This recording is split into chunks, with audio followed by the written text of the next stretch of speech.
Welcome, race fans, to another exciting Indycar race that we have in store for you this evening in the Elite Racing Network, as it is the 2024 Beat Warriors for Peace IndyCar Series presented by Rebellis Photography, and I am Derik Vance, and joining me here in the broadcast studio this evening, Gary is going to be with us as well. And what an exciting race that we have in store for this evening.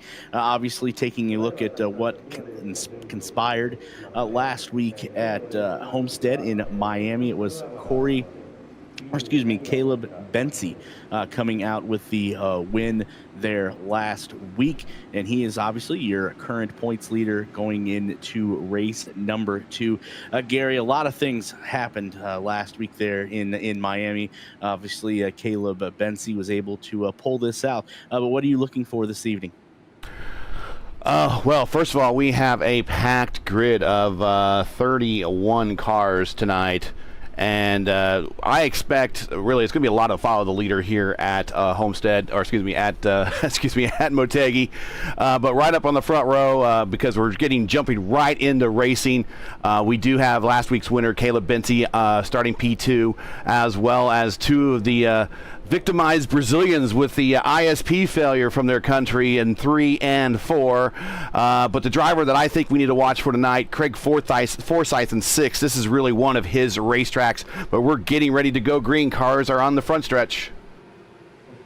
Yes, we are. So the excitement there is anticipating as you see the pace car pull off there, and the cars are coming down the front stretch to take the green flag. But and here we go. We are underway here in race number 2 of the season as we dive down into turn number 1. And like I said, I don't see the timing and scoring, so unless there's somewhere else I can go to pick that up, Gary, I don't have it on the screen currently that I have in front of me. Okay. All yeah, right, I wasn't quite sure how you were going to get that with the way that we're set up. Let me see what we got here. Anyways, let's go ahead. Del Porto, like I said, we want to watch him. He has already moved up to second. Stanley starting to pull away at the front a little bit. He's got the clean air. And we got the stats there up on the screen now. Stanley, DePorto, Bensi, Foti has moved up a little bit, 3 spots already. Pinero back a spot, Hibbs back a spot, Forsyth back a spot. Colzado, who had himself his first race of the season last week, he is up 3. Presley Sora on the podium last week, up 4. And Matthew Weeks, who was involved in that early 10-car incident about lap 3 or so last week, he is up 2 spots to 10th. All right, we'll see if we can pull this off here a little bit, as you said. And we are cautioned. Stanley.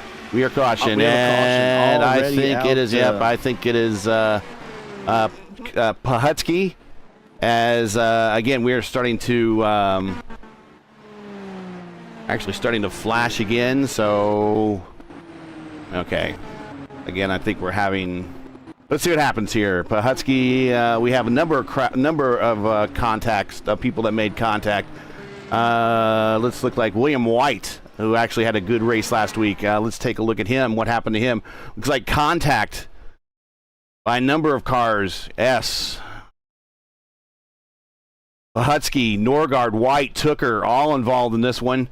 This is coming off of turn 2. Yeah, definitely a lot of contact there, as we see in the replay there. A lot of cars involved. You had 2 cars there, barrel rolling upside down, bouncing off one side of the track down into the lower part of the track. So definitely a lot of damage here so far in this opening race, and it's going to take out a lot of cars that could have been contenders this evening. And we're working on. If we can't get a message to tech support here to find out what's going on with how come you can't see. But let's get back to live TV here. And let's reset the screen here. Excuse me.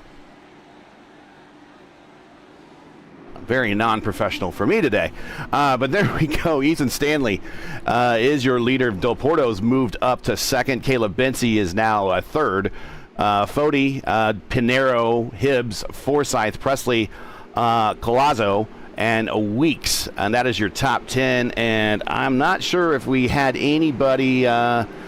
we did take some people that decided to go to pit road. We see Gary Lovern coming off of pit road, so he's opted for a stop to go to the back of the field and top off. Now, this is very strategic for these guys at this point now.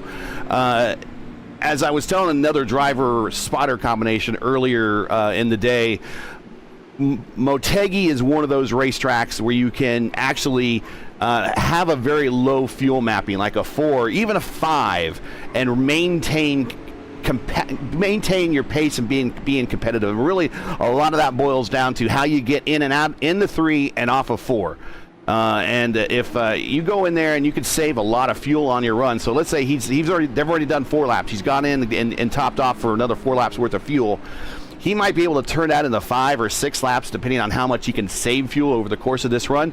That's possible during the when the guys who haven't pitted, when they come in and make their pit stops. It's possible in that overlap right there, something could happen. One of the cars has a problem coming up the speed on pit road, so one of the cars has a problem coming to pit road because we have to pit off the backstretch today, or into turn 3. It might bring out a yellow, and these guys might have themselves an advantage at the end of this first stint. Also making a stop are Hayes and Terrell, their teammates right there in a very similar paint jobs, and also Connor Thompson with the Shift Esports entry. He has opted for the back. But if they're planning to do a lot of racing back here, they're going to be in for a long day because it is a very, very hard to pass here at Motegi. Main reason why is just it's getting into corner 3 and getting off of 4. It's the most important thing to do here because you could set up your pass in turn 3, and sometimes you won't be able to complete that pass until turn 3 on the next lap. Yeah, I'm kind of glad that you I gave a little bit of background here at Motegi because I am very unfamiliar. Now, there are a lot of tracks on this circuit that we go to here that I'm familiar with, obviously following IndyCar, but unfortunately, as we see the pace car drop off there, and hopefully we'll be able to get to the timing and scoring back up there. We are on lap 7 of 194. Ethan Stanley is your leader, but yes, I would love to learn more about this track. Like I said, I am very unfamiliar with this, as we see the cars there rolling down into turn number 1. But yes, a lot of background here that you have, obviously, with this track, and curious to hear more as this race unfolds.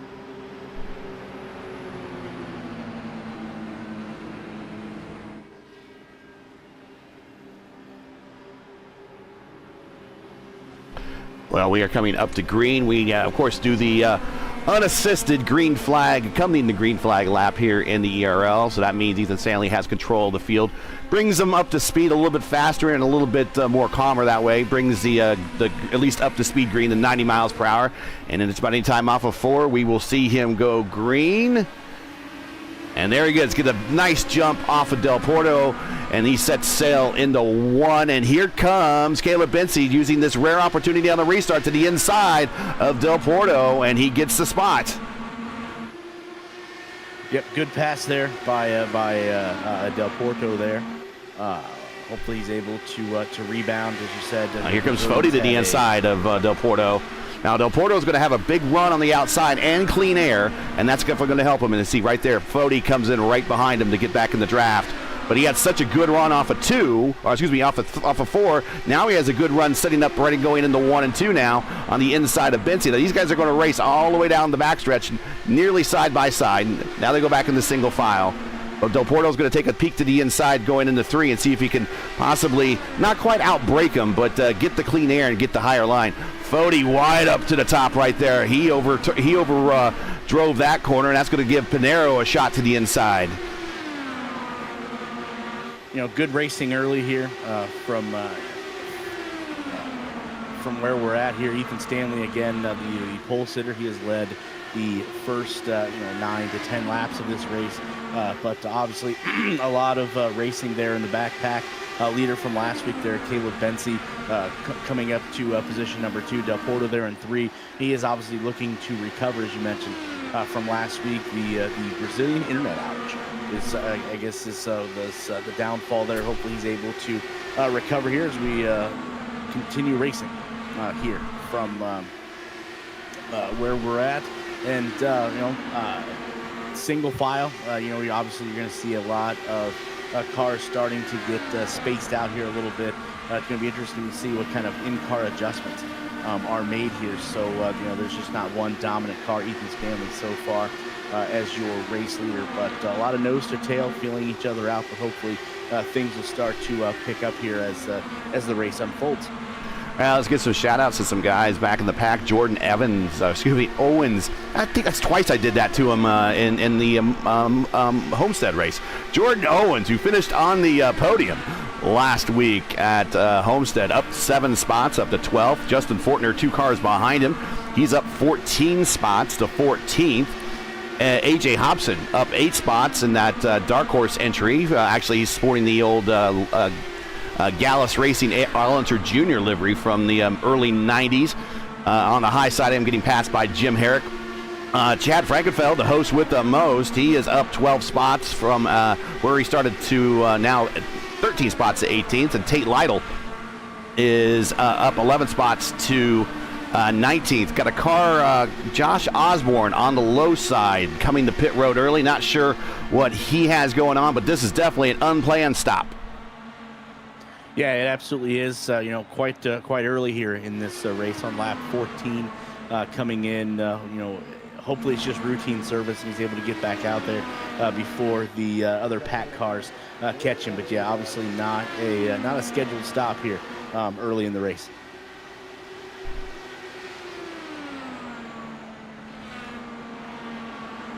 Yeah, and a lot of these. As we're looking at the intervals, not a lot of close ones. About the close one right now is right here in this entire pack, right in front of Chad Frankenfeld. He is in a battle with Jim Herrick. This is on the low side of the top 20. These guys are all pretty close together, but the top 10 are all separated by about 2 or 3 tenths for the most part. Nothing's really close. Sora and Colazzo back there, they're among the closest in the top 10. They're off about 2 tenths of one another at the moment. But definitely, like you said, though, a lot of close racing up there towards the front. That's where you want to be. Obviously, not only through the race, but when the money's on the line there, when those laps are ticking off. We are at lap 17, and Ethan Stanley is your leader. He has led all 17 laps so far in the Japan Indy 300. This is race number 2 of the 2024 season. If you weren't with us last week, the driver that's in position 2 right now, right behind Ethan Stanley, Caleb Benzie, was your leader, or was your winner rather, last week at Miami Homestead. Like I said, right there, P2. Obviously, he's looking for back-to-back wins and looking pretty strong early. Yeah, this is the MO for Caleb. It's get up there and be up there for the entire race. And then right now, he's just trying to get through this first stint and not really let Ethan walk away from this.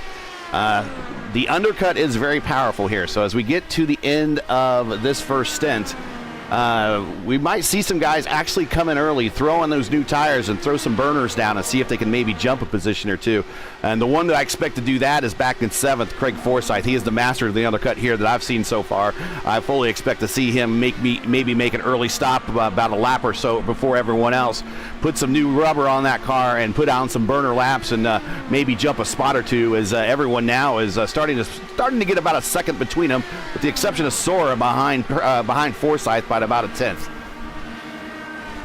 Yeah, definitely a great track record, as you said there, for Craig Forsyth. He's currently in the 7th position, 6 seconds behind Ethan Stanley for the lead. But yes, he's going to do something different here. He's going to, like you mentioned there, throw on some new tires and put down some quick laps here, because he wants to get to the front, and like you pointed out here, he has a great track record here on this track, and he wants to continue that here as we are at lap 21 of 194, the Japan Indy 300. Ethan Stanley is your leader, followed by last week's winner Caleb Benzie in 2nd, Victor Del Porta in 3rd, Tyler Fody in 4th, and Adriano Pinero in 5th.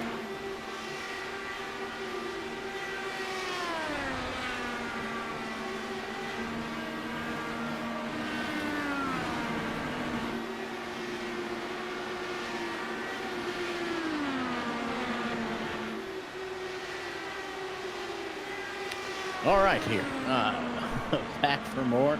I had to take a quick drink there to That's all right. But yes, Ethan Stanley, who has been the leader from the jump here.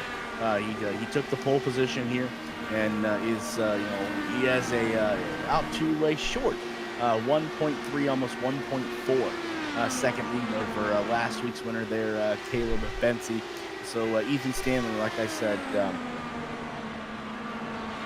looking strong early, but obviously anything can and will happen and change here as this race unfolds.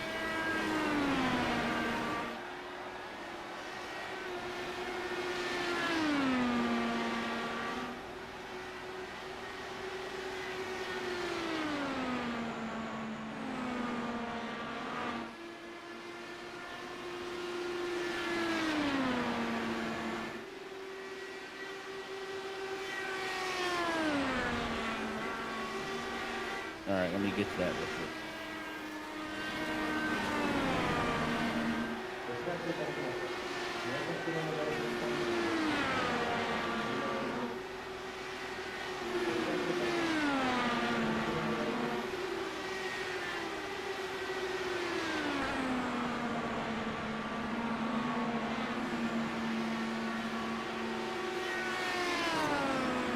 Oh, sound like Pinero might have kissed a turn 2 wall coming off of exit there. And out of more net code going on.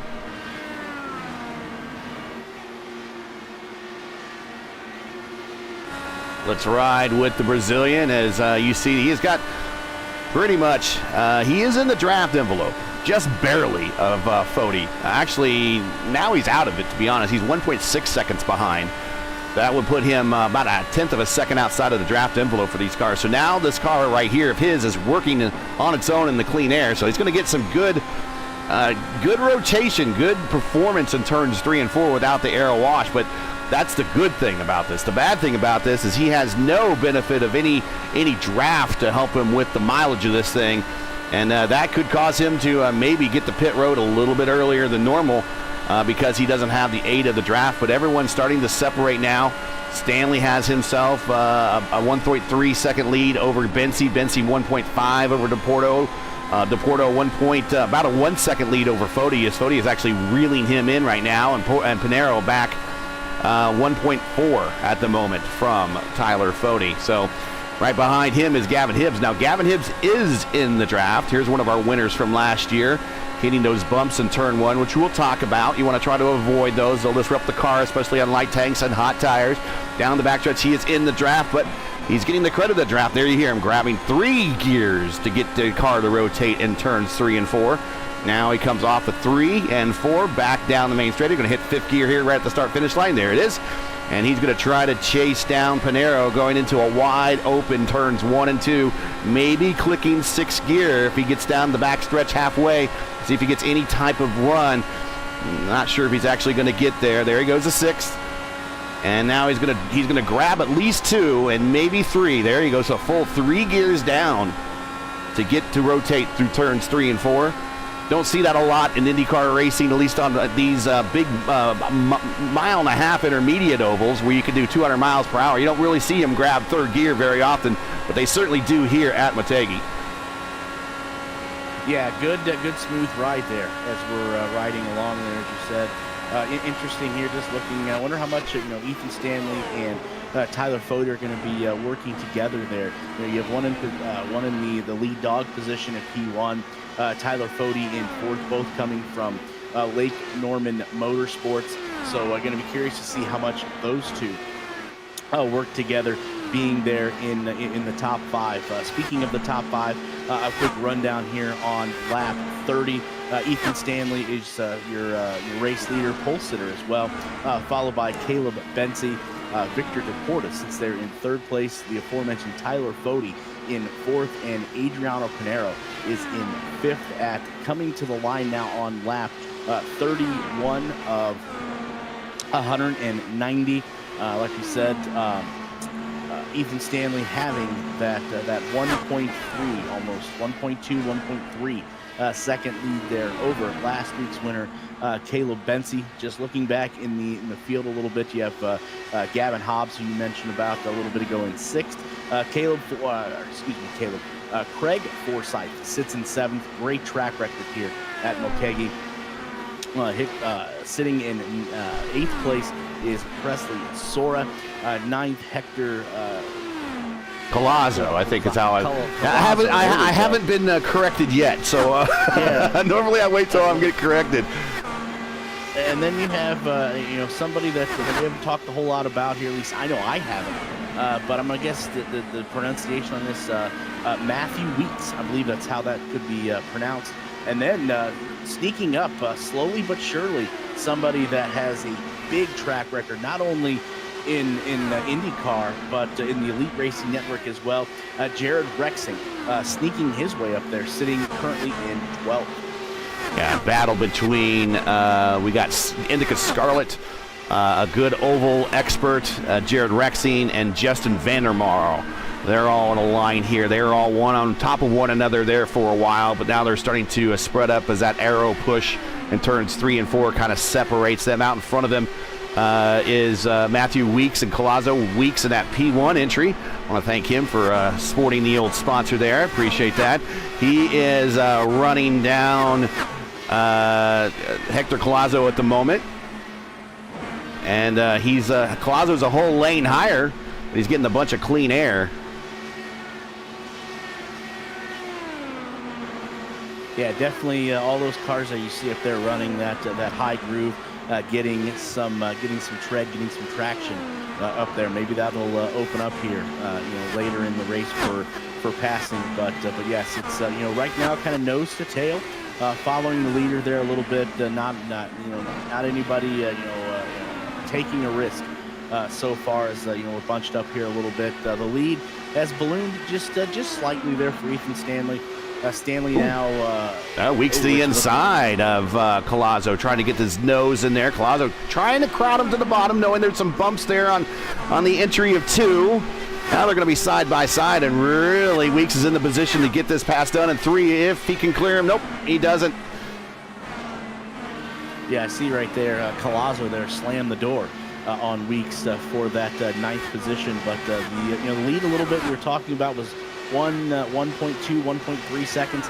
It's ballooned just slightly there for Ethan Stanley. 1.4 now over Caleb Benson, but you go back to Victor Del Porta, Ethan Stanley has a 2-second lead over him. So Ethan Stanley trying to run away from the field a little bit, but Caleb Benson obviously is going to have nothing of it.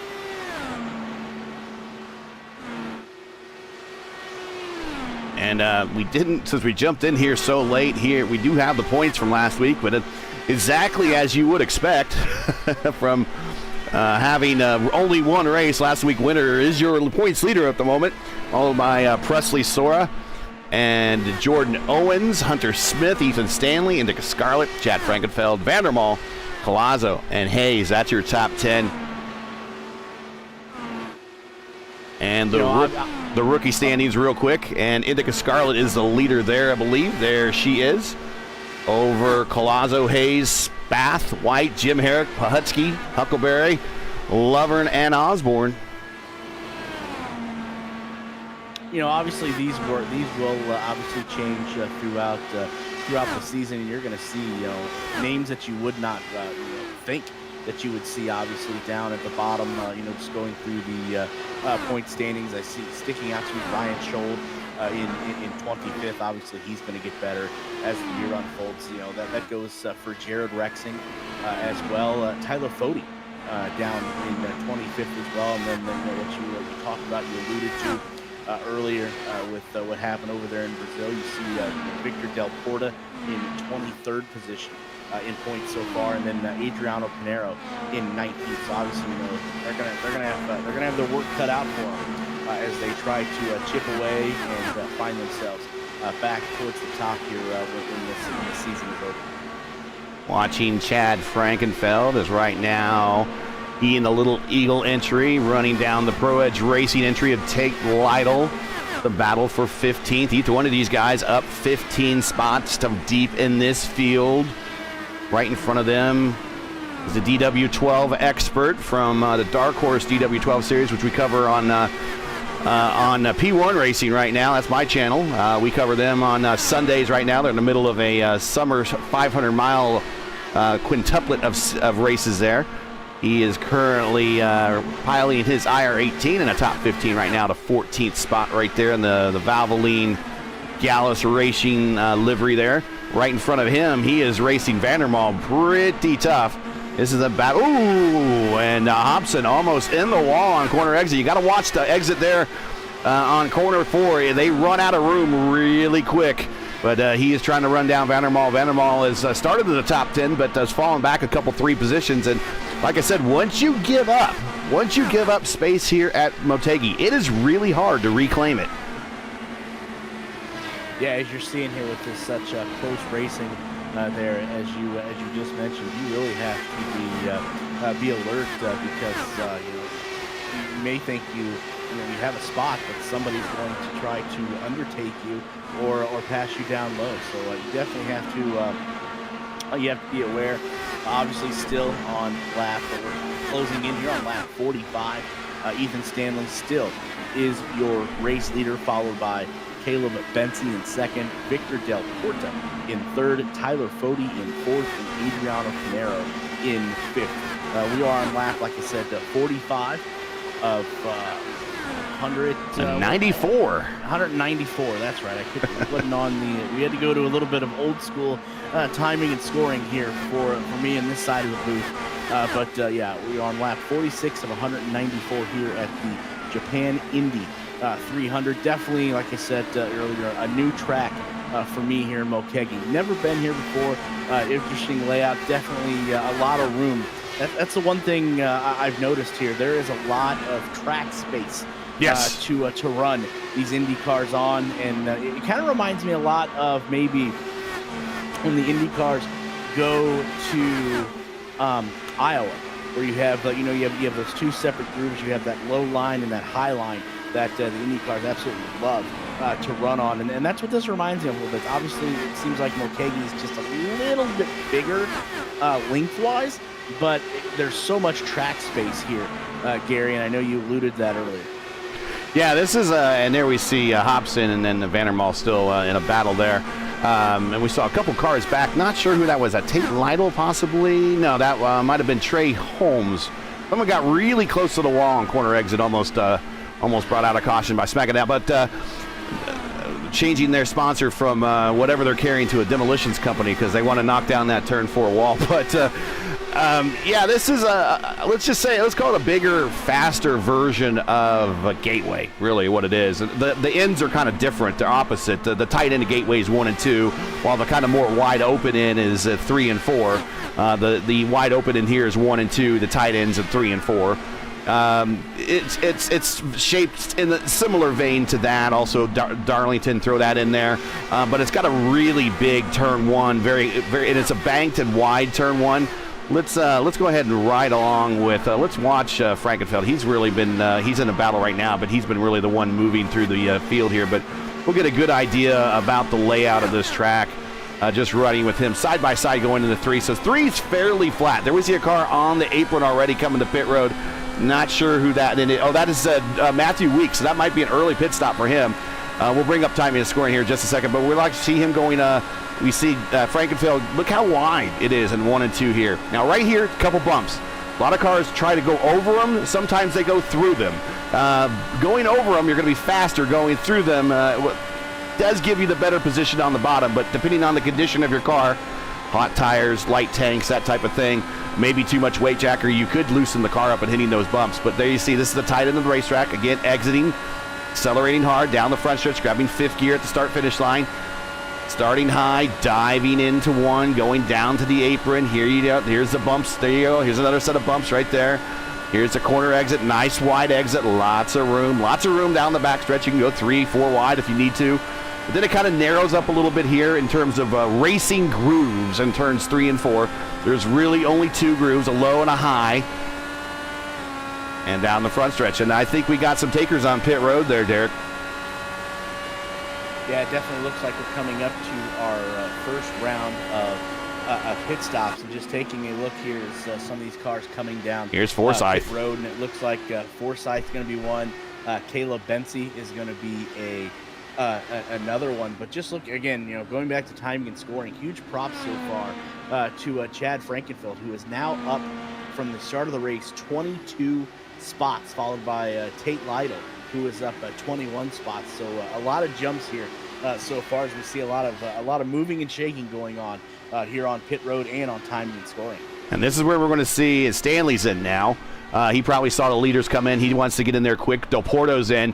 We're going to see if these guys that came in just a little bit early, and I'm seeing a lot of familiar names that come in early, they're going to try to do that early undercut and see if they can make a jump or two.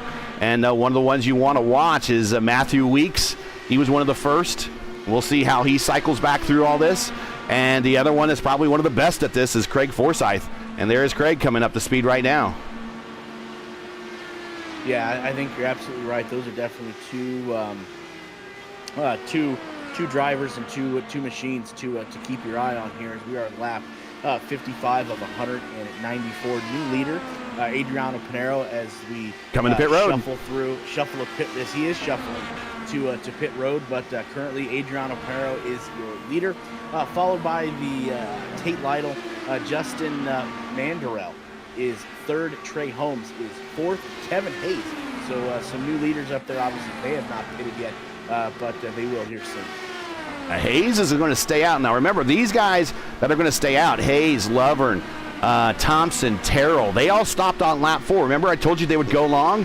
Now, this is where they're kind of hoping that something happens when one of these guys comes off a pit road or come into pit road, they screw up and brings out a caution, and this is where it's going to be a big advantage for these guys. But these guys, with the exception of Trey Holmes, on that pretty cool-looking Nike car right there, every one of these next 4 in line, Hayes, Lover, and Thompson and Terrell, they all stopped on lap 4. So they're on a slightly different strategy that might be beneficial to them in this next 5-lap period. Well, and they're coming to pit road right now, so they maybe weren't able to save as much fuel as I thought they were.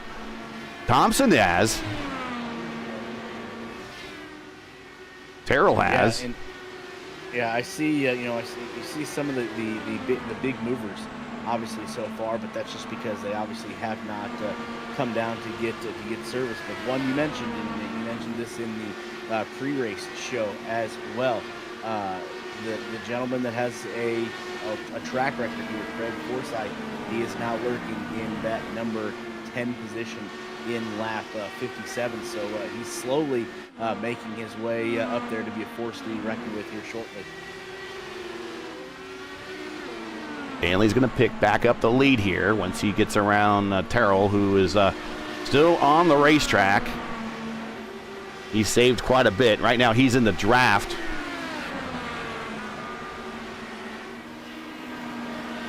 I'm not sure who's in the draft with in front of it. Still learning all of the... I think it might be Owens, actually. Yeah, it's Owens. He's going long. He's going out for another lap. That's his teammate. There's Kevin. Now, this is the power of fresh tires right there. Right along the high side and right around him. Although I think the way he's positioned down the backstretch, I think he's coming in. Yep, and he's coming in. So good first run. First stint by Nick Terrell. Yeah, absolutely. Nick is, he's looking long term here. I think with this run, positioning himself for later in the race, and now he knows he's got a good understanding and a good idea as to what the fuel cell looks like for his car, how long he can run it. So that might be somebody you may want to keep your eye on. Yes, he's going to fall back in the pack, obviously, but when it's when that last round of stops, he may be able to save some fuel and be there at the end. Well, if you're just joining us, we just got done with the first stint. This is ERN's coverage of the Warriors for Peace IndyCar Series. IndyCar1909.com, Japan Indy 300, coming to you from Motegi, where we've completed, we're on lap 62 of 194. So make sure to smash that like button, subscribe to the channel so you don't miss out on the next race here on the ERN network. Let's go through the field after reset the pit stop. Ethan Stanley picks up the lead. Right now, he is on the backside of Kevin Hayes, trying to put him a lap down. 20 cars are on the lead lap at the moment. Caleb Bency has eaten into that lead a little bit. He's only a second and a third back now, and he is in second. Tyler Fode has worked his way up to third. Adriano Pinero is in fourth. Del Porto is in fifth. Del Porto's in the middle of lap traffic there. That's right in front of him is Jim Herrick in the 4D livery. We'll talk about 4D here very shortly. Gavin Hibbs is in sixth, and Forsyth is now in seventh. Presley Sora is in eighth. Hector is in ninth. Rexing has moved up into 10th, and that is your top 10 at the moment. On the outside of the top 10, just on the outside right now, is A.J. Hobson and Matthew Weeks.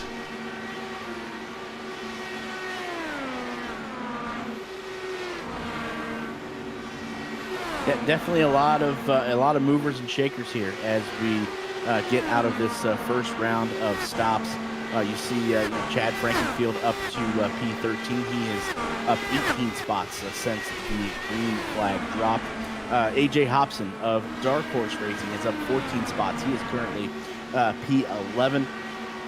But Ethan Stanley there, back in the lead dog position. He was the pole sitter for this race.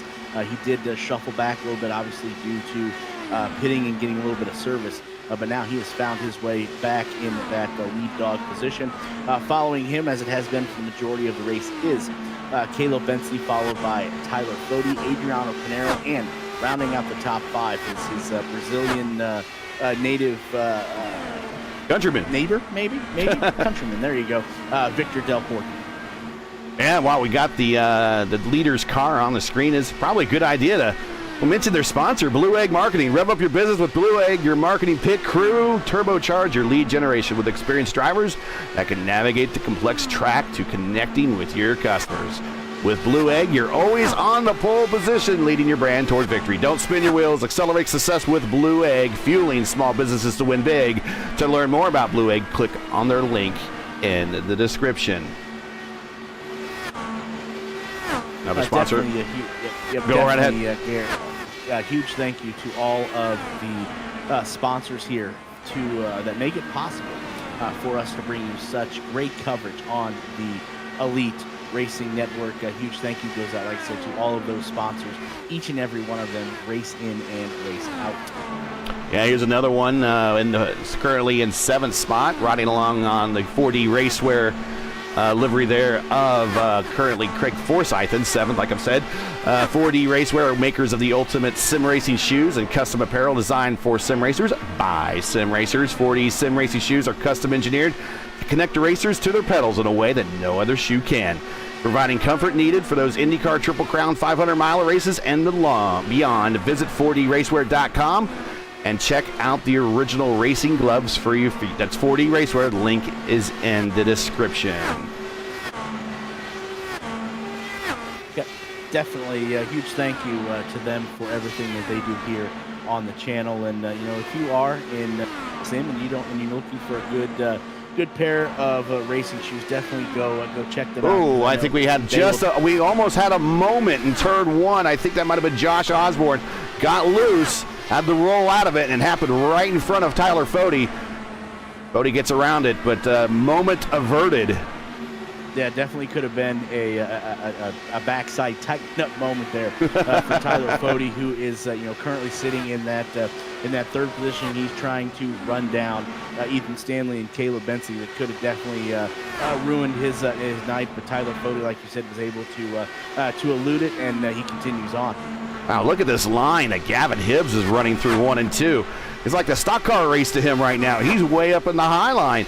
Not sure if he's actually getting a good run down the backstretch or not. He's coming down to the bottom on turns 3 and 4, but we'll watch him again going through 1 and 2 and see if he goes back up to that high line again. Yeah, definitely a lot of those cars. Look at that! Wow. Yeah, they are experiencing that high line to see what kind of run that they can get off that. But yeah, definitely a lot of single file racing going on so far.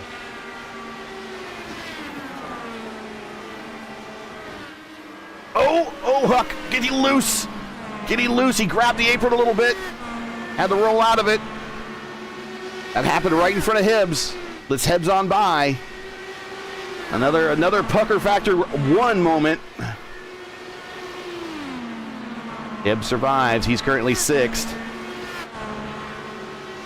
Wow, this field is really spread out. Yeah, it definitely is spread out, and just to add to that, piggyback on great save there by Gavin.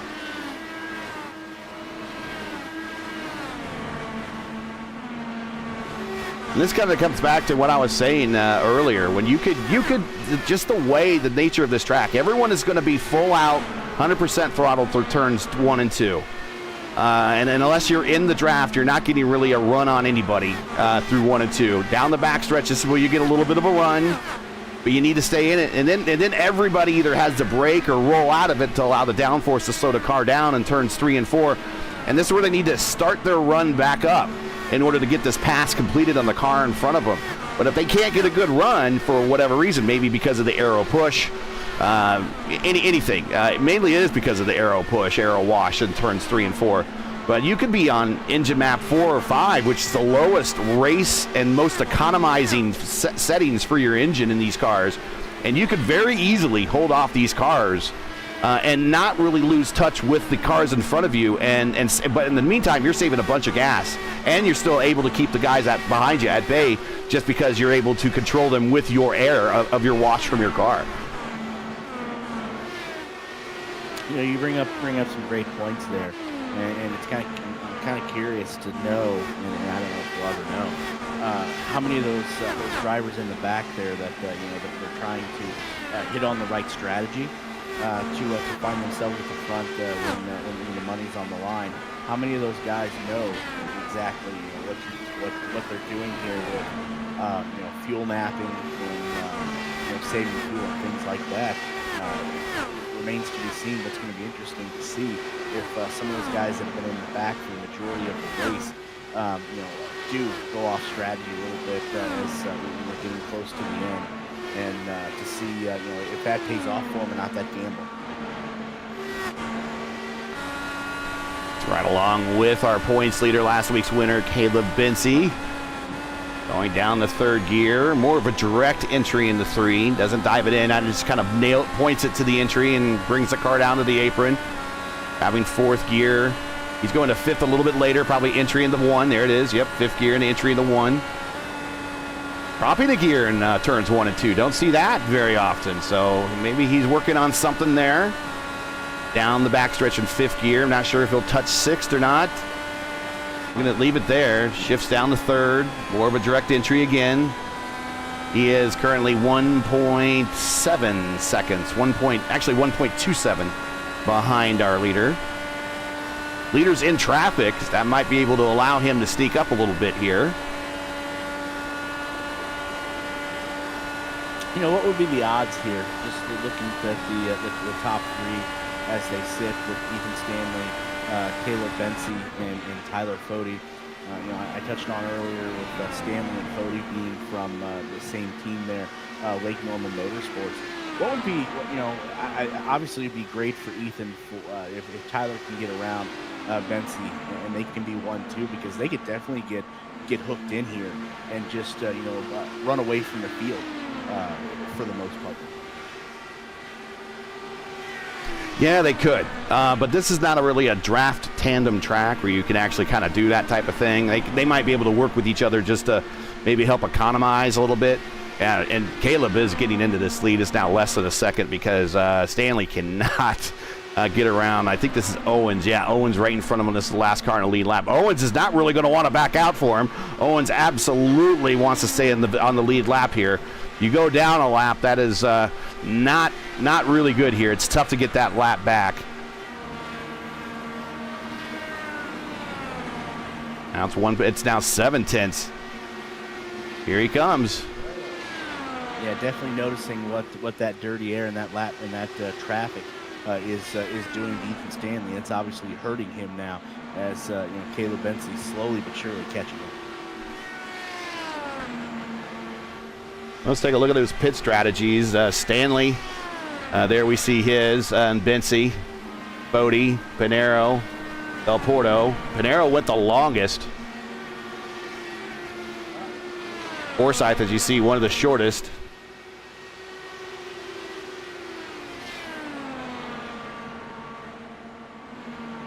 But we would expect to see probably in about another 20 laps or so, these guys start making the runs to pit road. So they're about halfway through their runs. More past halfway, more like 2/3 of the way through their run. Here's Caleb. Caleb is fully in the draft now, 5 tenths. So if math, which wasn't my strong suit in high school, we're looking around lap, what do you want to say, 105, 106, when you're going to start seeing some of these cars head to pit road. Is that what you're saying? Yeah.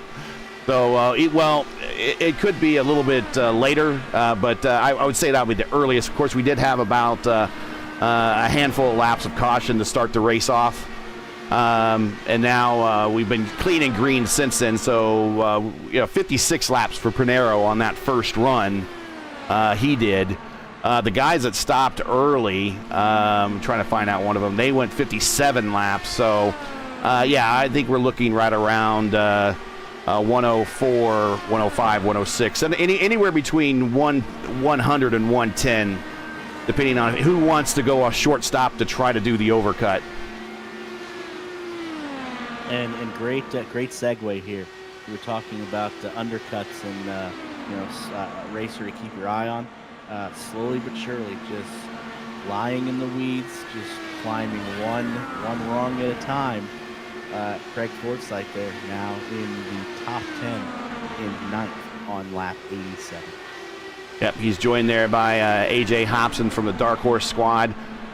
Craig right now running down Jared Rexing. I expect to see Craig in probably around, let's see, he was one of the earlies. He came in at 52. Or 52 laps on his stint, which, yeah, would be lap 52 on his first stop. So 104-ish, but there we see Hobson getting the run and passing on Forsyth. So I think Forsyth is trying to hit a number. He lit him by rather easily.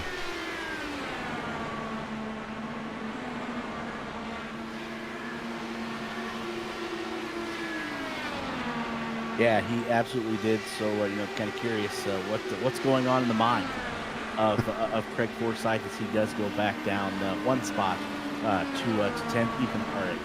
AJ Hobbs in ninth place there, but a quick rundown there of the top five, top three, actually top five, stay the same currently on lap 89. Ethan Stanley is your leader, followed by last week's winner Caleb Benzie, Tyler Fode in second, Adriano Pinero in third, Victor Del Porto in fifth, Gavin Hobbs checks in sixth, Presley Sora seventh, Jared Rexing making up for a disappointing race last weekend in eighth. And like I said, AJ Hobbs ninth, and rounding out the top 10 is the Canadian himself, Greg Forsyth. Let's not forget, just on the cusp of the top 10 there, Matthew Weeks. He was involved in that early incident at Homestead. It took out about 10 cars and ended his day. My understanding, he's a former series champion, at least on the NASCAR side of things, trying his hand at IndyCar, and he's done pretty well, at least some of the lower IndyCar formulas, trying his hand in the IR18, and he's pretty much right where he started. He started 12th, currently 11th, and now he has one of the big dogs behind him now. So let's see how he races Chad Frankenfeld on his march up to the top 10. Chad currently 12th, up 19 spots, and he is, I don't think Chad's saving much fuel. Yeah, he's definitely running that machine there wide open, as you said, that sits there in 12th. Just taking a look at the biggest mover of the race so far, and if there was an award for that, that's who it would go to. Chad caution. Since we do have a caution out on the track. Gary, what do we got there? As Caleb Benzie now takes the lead over Ethan Stanley. I think something happened to Stanley. Well, I did see that Caleb Benzie did overtake the lead there. Ethan Stanley quickly fell to fourth, but now he is back up to third. So I don't know if he had maybe a glitch of some sort, but he timing and scoring now is showing him in P3. I'm not sure what happened. Oh, there it is. He got loose too much weight jacker on corner exit of 4. And that's one of the other things I kind of warned one of the other driver-spotter combos here that doesn't drive this track very often is you have too much weight jacker to help that car rotate, and the back end will come around on you in the corner, on the exit of corner 4, especially when you come up to speed and you have hot tires, not worn tires at that. And that was costly for Stanley. He gave up a number of positions.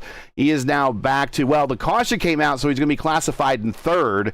But he almost lost 4 position to the 4th spot there, or the 3rd spot to Pinero, move him back to 4th. But this is giving everyone their stop on pit road right now. Yeah, and it's interesting because, we've seen Ethan Stanley as there is a traffic jam there on pit road, but we've seen Ethan Stanley now for 92 laps. Come off a turn 4 there, no problem. But he just makes that little adjustment there in that weight jacket, you said, and you see how the back end of that car reacted as it went around. Good job by Ethan Stanley to save it. Looks like coming out of the pits, he is going to go down one more spot to P4, but give credit where credit is due there. Ethan Stanley able to save that car and avoid what could have been a disastrous spin out for him. Now, the one that really kind of hurts this is, I think, talking about Craig Forsyth back here, who is really kind of hoping for that green flag pit stop to try to hit the undercut again, but it is not working out for him. So he is going to hit pit road under caution and remain 10th, or actually back to 11th. I think Forsyth or Frankenfeld thinks he wants that 10th spot right now. I'm not sure. We'll let timing and scoring sort that out. But you're going to see a big opportunity now for passing with fresh tires for about the first 3 laps of this next run. I expect now that these guys, once they've experienced, and Ethan Stanley is maybe an Indy line for causing the caution. It might be. It definitely looks that way as he is falling. He is dropping like a rock, and he's going to. Yeah, I think he's going to the end of the line of the lead lap cars. For causing the caution. I'm not sure if that was a rule or that's just what the stewards decided that's what's going to happen. That's unfortunate for him. Yeah, what an untimely ruling there for Ethan Stanley. Like I said, he has been, the dominant car of the race so far. Pole sitter, had led, flag to flag so far for the first 93 laps. But then, like you said, just that one slight adjustment to that weight jack of the car. Car didn't like it. Back in went out, spun around, brought out the latest caution, and now Ethan Stanley has to move back to the back of the line. Okay, but let's take, this opportunity while we're under caution before we go green to get a word in from Worldwide Technology Speed Raceway as we go side by side.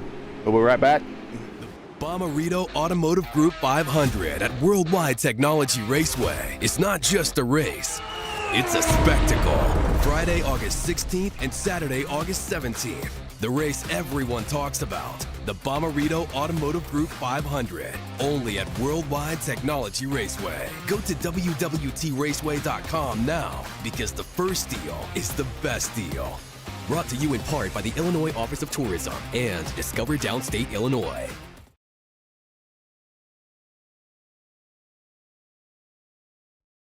Racing isn't easy, but experiencing it is. iRacing puts you in the driver's seat with the industry's leading sim racing game. Drive on laser scan replicas of the greatest racing circuits from around the world. Go head-to-head against other drivers chosen by skill-based matchmaking to ensure competitive racing at every level. Compete across all your favorite series. In officially licensed cars, engineered to deliver the most accurate driving experience possible.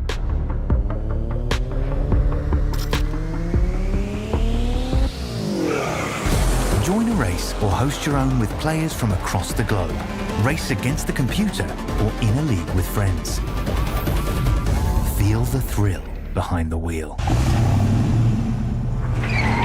Visit iRacing.com.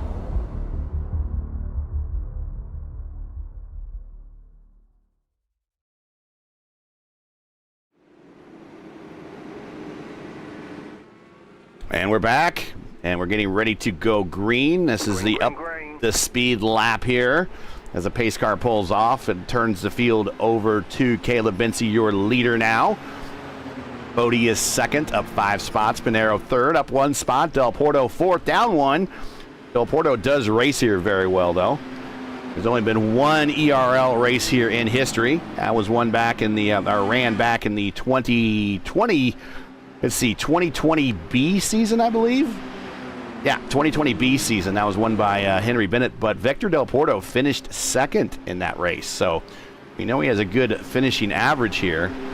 And also on the top 5, Gavin Hibbs, last year's winner at New Hampshire, currently is in 5th. Sora on the podium from last week is 6th. Rexine 7th. Hobson 8th. Forsyth 9, Frankenfeld 10th, as we got that separated or sorted out there for the top 10.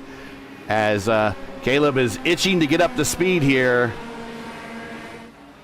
He's bringing him up quickly. And we are green. And now we're going to see a whole hornet's nest of drivers wanting to make some hay here, as they now know that they got fresh tires in a very short amount of time to try to do something with them before we get back in the single file parade racing here at Motegi. Yeah, and if you're just tuning in to us, first of all, shame on you. But thanks for joining us. yeah, thanks for joining us. You're a little late. You're a little late to the party. But an interesting, scenario that just took place here that brought out this last caution. Ethan Stanley, who had been the most dominant car of the race so far, leading the first 98 laps, makes a little bit of an in-car adjustment to his weight jack, which the car definitely disagreed with. And the back end ended up going out. Ethan Stanley brought out the caution, and it was also ruled that he needed to go back to the end of the line. So Ethan Stanley, race leader, goes from the lead dog position to currently sitting in 18th. So definitely has a lot look of at this battle ground here. to make up here.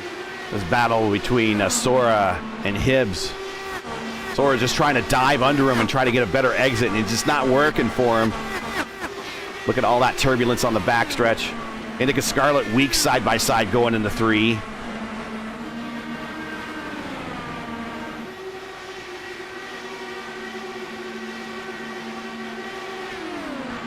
Now Indycar's go to the inside of Matthew.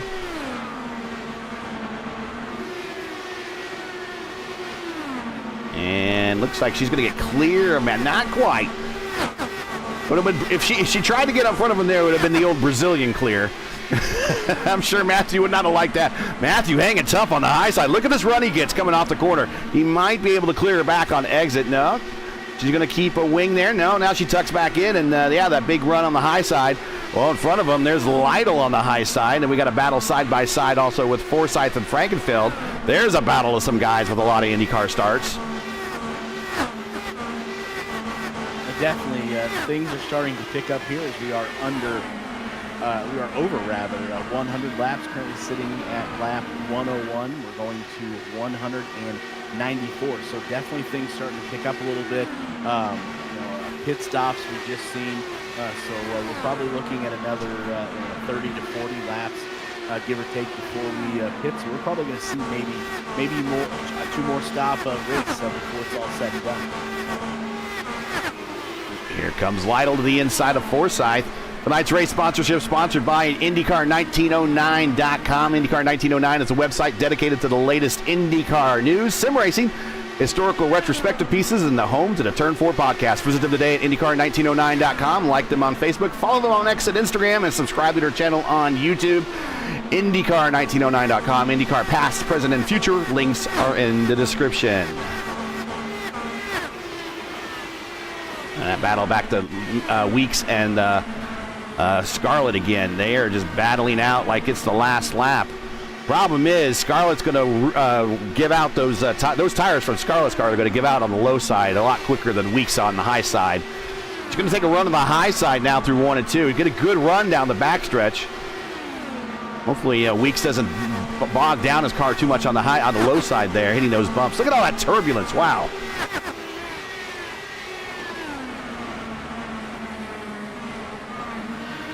Definitely a lot of turbulence here on this track. Definitely drivers have to have their hands full. I know you noted that earlier when we were riding along with somebody, but drivers, like I said, definitely full focus here and a lot of concentration. And the IndyCar track record here, and of course IndyCar doesn't come back here anymore. Last time they rode on the oval was 2010, I believe. There's battle right there with Orden and Fortner. Oh!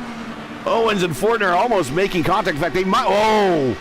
I don't think Fortner was happy about that. And he cut right across the nose of Owens to let him know that he was not happy about that with the contact made in turns. Fortner hitting the apron bad. He's going to push up. They're going to go side by side down the backstretch. And that's going to give Owens the position this time over Fortner. So Fortner actually gave the position back on an unforced driver error there by hitting the apron. And IndyCar. Go ahead, Gary. No, I would say IndyCar race here lasted 2010. 2011, they raced on the road course, so that was our last race here. And the reason they ran on the road course is, if you remember the big 2011 earthquake and tsunami in Japan, the track surface actually got damaged as a result of that, and they have not returned ever since. Yeah, definitely. Just watching the racing here the last few laps, definitely getting a little more intense. Those drivers now racing with those. Oh, you can see a tag there on the wall a little bit, but those drivers now racing with their elbows out there a little bit. Elbows and then some.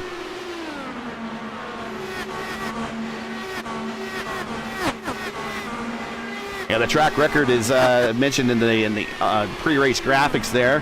set in 99 by two-time, or not two-time, just a one-time Indy 500 champion and the world's fastest IndyCar driver, Gilles de Ferran. He turned a lap of 2:19 flat. Yep, 2:19.000 back in 1999. And the IndyCar track record back when when the IndyCar IRL came here, was set by four-time Indy 500 winner. And at the time, Gilles de Ferran would have been his future teammate when de Ferran set the lap here in '99. Helio Castroneves with a speed of 205.762 in the slower in the slower IRL IndyCars. So there's a speed of 14 miles an hour between the high turbocharged kart cars and the old IR05, IR09 cars that we saw at the end of the normally aspirated era before the DW12s came in.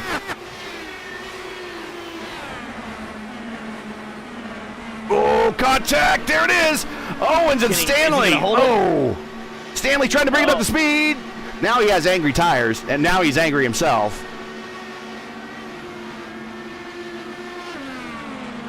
But we're still green. Good save. Good save, absolutely by even Stanley there. But you were talking about IndyCar not coming back here. Covering IndyCar there on the Push to Pass podcast. Check that out on Tuesdays. We're going to be ramping things back up now with IndyCar coming back from their Olympic break. But I would love to see the electric IndyCar now come on this track. There's so much, like I said, the one thing that amazes me about there is so much racing surface here. I would love to see what the hybrid could do here.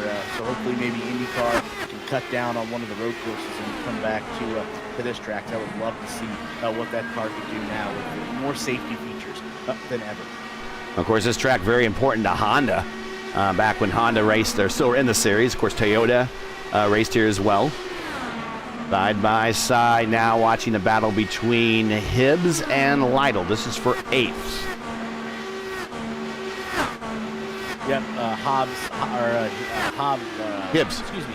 Hibbs has the position. Lytle wants it. Lytle trying to get around him. Finally does to make that pass there. Move Lytle up to 8th, but taking a look at the top 5 there, we do have a little bit of a change. But at the top, it's Caleb Bensi in first, followed by Tyler Foti, and then the two Brazilians, Adriano Pinheiro, Victor Del Porto, now sitting in P5, Presley Sora. So we do have another player in the game here at lap 115. Yeah, Sora last week in his interview didn't really, kind of surprised he got that bottom step of the podium. Hibbs almost in the wall in this battle with Lytle. But we're not surprised at all. Sora, of course, we know is a real pro, and drivers that know just are drivers that perform, and he can say all day long that he wasn't expecting to get on that podium, but, well, there he is in the top 5 here, so I don't know, maybe it's his way of keeping expectations low.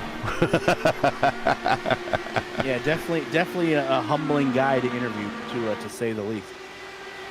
So the career wins leaders here in IndyCar history are Adrian Fernandez has 2, both with kart. Castroneves, Scott Dixon, Lionheart himself, Dan Weldon also have 2 in the IRL IndyCar competition. Dixon's the only driver to win on the oval and on the road course. As a matter of fact, also Motegi is arguably the side of one of auto racing's more popular mainstream victories back in 2008 when Danica Patrick took her one and only IndyCar win, making her the only woman in the 100-plus year of IndyCar racing history, organized IndyCar racing history at that, to make it to victory lane. And you mentioned the Iceman there, Scott Dixon, and he just amazes me week in and week out. What can't Scott Dixon do? He's got every accolade that the IndyCar can obviously throw out there. Has a 500, and surprisingly, he only has 1. But it's been caution on the racetrack. Yep, and there's Hibbs sideways on the front stretch. Oh, and Frankenfeld was collected as well. Let's take a look. Hibbs side by side with Frankenfeld. Oh, no, he washes up into him, and Hibbs goes around. This is on quarter exit. A lot of net code there. A lot of net code, and across the nose. Oh, Frankenfeld does a barrel roll down the front stretch. This is not a Joey Chitwood stunt show. I will say Frankenfeld 100% done. Hibbs might be able to get the pit road and at least get whatever damage has occurred to him maybe mostly fixed in a new set of tires. His day is going to be slower now, but he's at least still in this race. But Frankenfeld, who got through all the way through Homestead with very little issue, normally gets caught up in he always seems to be caught up in someone else's issues, never really one of his making per se. I think this one was just a little bit of aero wash and hard racing to the inside combined with netcode, causing that combination, ending his day early here at, well, we're not even quite to the where are we at? Not even to 100 yet. I think we're, well, we'll see. As we get to as we get back to live television here. Yeah, we're at lap 120. So right at lap 119. Yep. Yeah, we are under caution there for that latest spin. As you see, we've got Benzie coming out, and we see Pinero doing a big pump fake, seeing the leader stayed out, and his chief rival, he decides he's going to stay out, and he nearly caught the attenuator to get back out on the racetrack. Sora is going to follow him on through, which is not a bad move. And I tell you a reason why it's not a bad move, because you see how hard it is to pass here, and a number of guys are staying out. So Rexine's staying out, Hobson's going to stay out, Lytle's going to stay out, Scarlett's going to stay out, and even Ethan Stanley's going to stay out. Now, Ethan really needed to do that because he got sent, but he needs that track position back, and if he wants any chance at this race. So what's going to happen now is that all these guys that stopped, so Fody, here he comes, and Del Porto, Forsyth's with the third car on pit road, Weeks, Vandermaal, Holmes, Hayes, Terrell. These guys are going to have fresh tires, and they need to very, very quickly, and I mean within the first 5 laps of us going green on this next stint, get around those guys with old tires, or they're just going to be stuck in traffic, and aero wash is going to strand them with a full tank of fuel and tires that are wearing effectiveness, that are wearing out. Yeah, definitely going to be interesting here as we see the next round of pit stops. We are at lap 121. Excuse me, 121. Wow. Yep. So we're probably looking at, like I said, we can go about, or the drivers can go, I think we figured, 30, 40 laps on a set of tires and a tank of fuel. So that's going to put it roughly, without caution, you're probably looking at lap 255, 260. So you may see maybe one more stop, 2 at the least. Yeah, let's reset the field here, and just to let everyone know what's going on. We now have 2 different strategies out here on the racetrack. Caleb Benzie, Pinero, Sora, Rexine, Hobson, Lytle, Indycar, Scarlett, Ethan Stanley, top 8 right there. That whole group. They last pitted on lap 93, so we're at 122. So we break out the old calculator. And we're going to bring it up on screen here. No, we won't. We won't do that. 120, 122, and then we say we minus 93. So they've been out there 29 laps. So they probably have themselves, they're about halfway through a run, give or take. A little past halfway. So they're going to stay out there. And the aero wash is really what's going to, the track position is everything here. So the aero wash is really going to keep them at bay. They're going to try to go another, let's see, I would imagine 25 laps, possibly. So we would expect them to go at lap 122 plus another 25, right about 147 or so. And that's going to be really close to getting them to the end. If they can go another 47, so if they can make it to 147 in pit, if they can make it to 150 in pit, I think they can go to the end, for sure. 147, and they have to go 47 laps, and that might be a bit of a challenge. We see, but I'm pretty sure the reason why these guys stayed out is so they could do it under one more stop. Yeah, I think as long as they hit their marks, and obviously cautions is going to be the wild card in all this, but yeah, I think the math does set up pretty accurately. Real quick before we do go back to racing, I want to thank one of our other sponsors, Warriors for Peace. Of course, they are the title sponsor of the IndyCar Series. Warriors for Peace is a foundation promoting peaceful change in the world to honor the beautiful life of Jack Shockley. Check out warriorsforpeace.org for more information. The link is in the description. Thank them for being the title sponsor of the Elite Racing League's IndyCar Series for yet another season.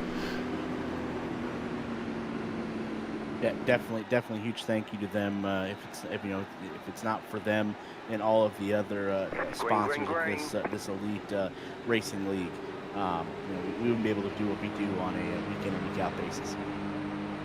Now, this is going to be a very, very interesting restart because Vance and Pinero are both on very well-worn tires. They're on lighter tanks than everybody else. Sora has worked his way up into another podium position again. Good start to the season for him. Now, if he can just get this into a good, solid finish, be a good start to the season. Rexon up to 4th. Hobson piling that IR-18 up to 5th. 8 Lytle in 6th. Indycar Scarlett looking at another top 10 to start her rookie campaign here in the ERL. Ethan Stanley looking to recover from the spin off of turn 4. Still a lot of storylines to play out here. Going green this time by at lap 1, coming to lap 125. And a good jump by Caleb. Pinero, not a great jump. Sora right with him. There goes the snake. Sora's going to stick it to the inside, going to send it into 1. Good move there as he's trying to get around. Sora was trying to get around that Pinero for that P2 position, but currently Pinero was able to slam the door.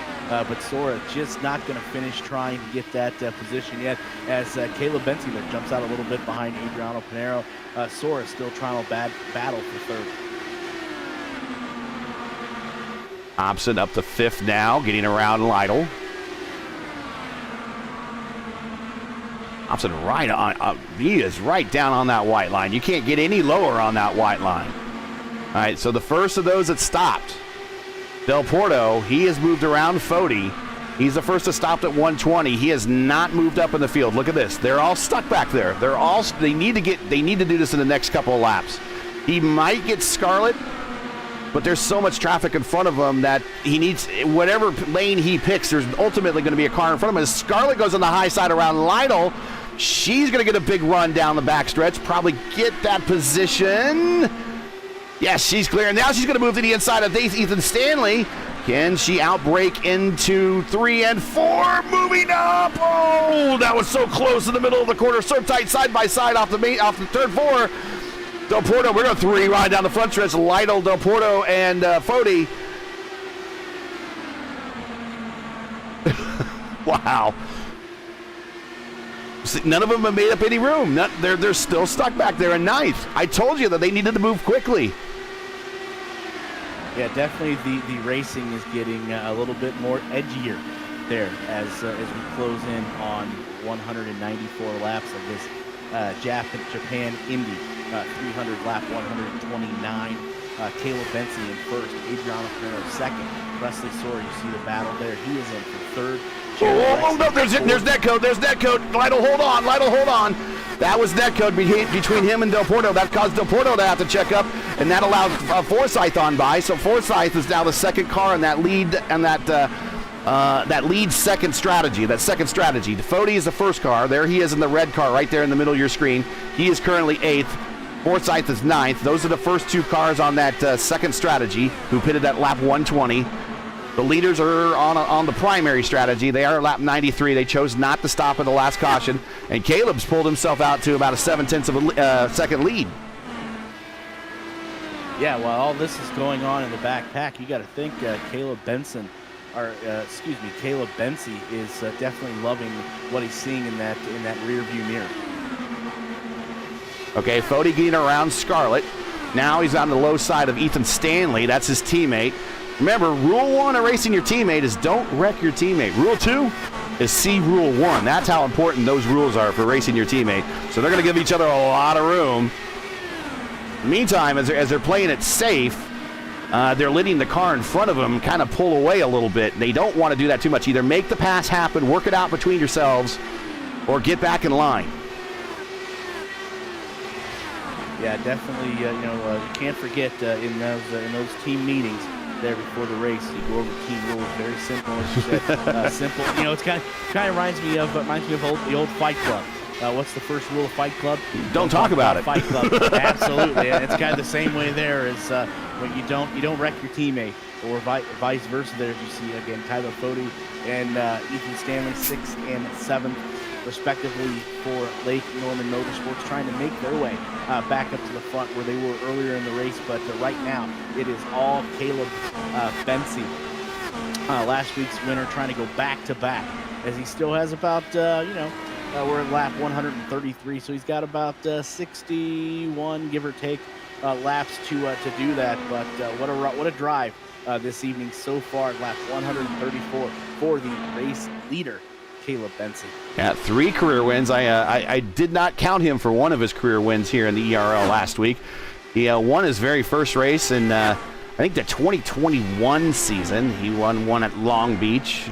And then, of course, won the thriller at Indianapolis last May, edging out King Robert Malechka and Jason Brophy, the eventual ERL IndyCar Warriors for Peace IndyCar Series champion.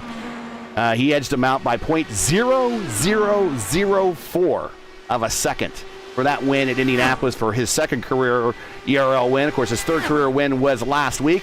Staring in his face right now is his 4th career win. If he can bring it on home, I know the whole family in Stowe is watching. His teammate Logan Spath is in chat watching as well. They had thunderstorms in the area, and Logan was hit with a power outage, so he was unable to make the lineup. Of course, we know he would be right there with his teammate, probably in the top 10 already, fighting it out if he was in the lineup. But we know everyone at home is watching. Whereas Caleb, any series he's in, he's always a threat. Every series I've broadcasted he's been in, he's always been a former series champion of that series, whether it be FIS, the RIL, you name it. He always brings the car to the front. Of course, Panero right behind him. I know Panero well from the official IndyCar series that we race Tuesday night top split, Monday night top split broadcast that we did a lot. He's a former multi-time IndyCar fixed and oval series champion. Extremely fast, has a lot of wins here in the ERL. Former series champion as well. You can always count on this guy to be there at the end.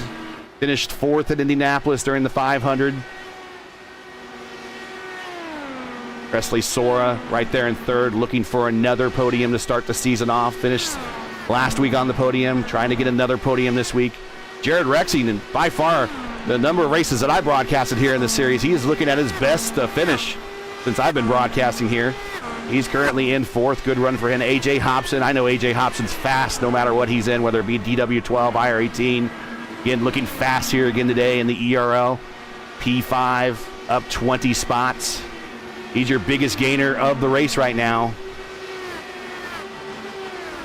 As we're looking at time and scoring here for lap 139, got to say a huge shout out to maybe one of the surprises of the race there, rookie, and I know I'm going to butcher her name, the only female in today's lineup there as well, but Indycar Scarlett, 8th right there, so big shout out to her. She's holding her own there.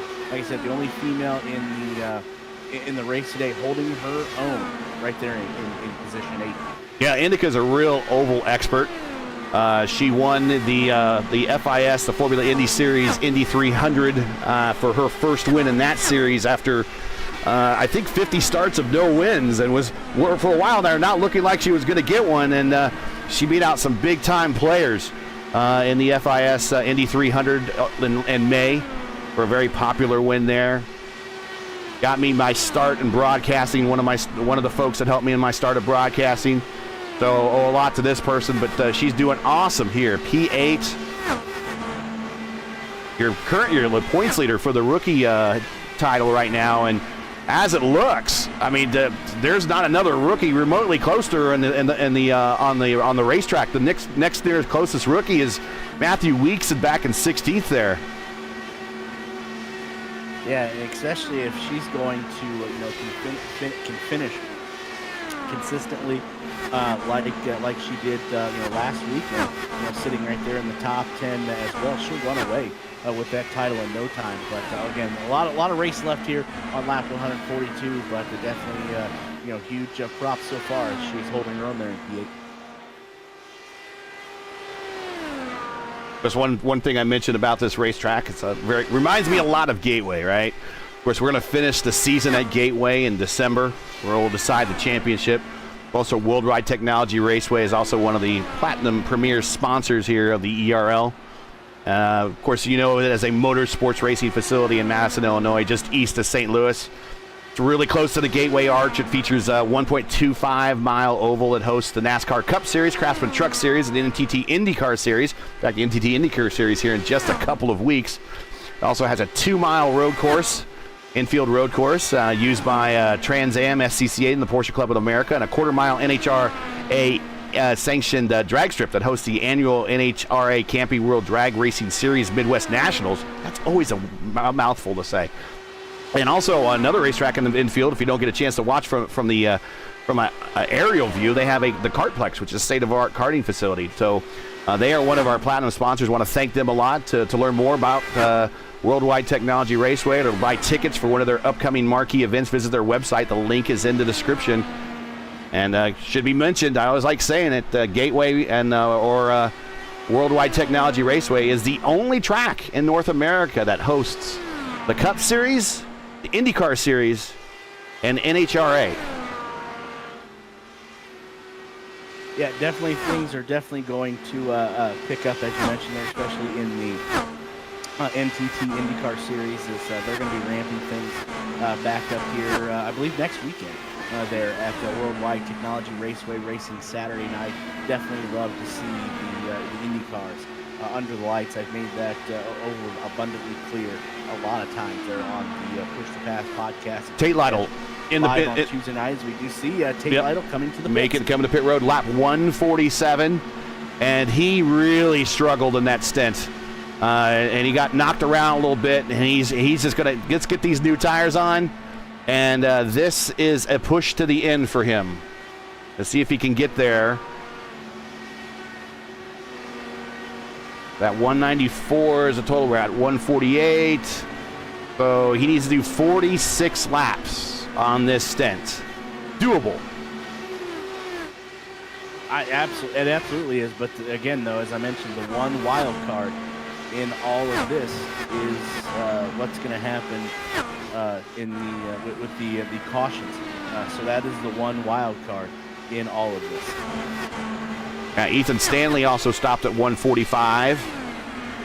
So he decided to get his stop out of the way, give up that track position with the hopes of gaining it back if we go green with the rest of these leaders coming to pit road. Right now, the leader is still Bensey, as on the access road right now, coming to pit road.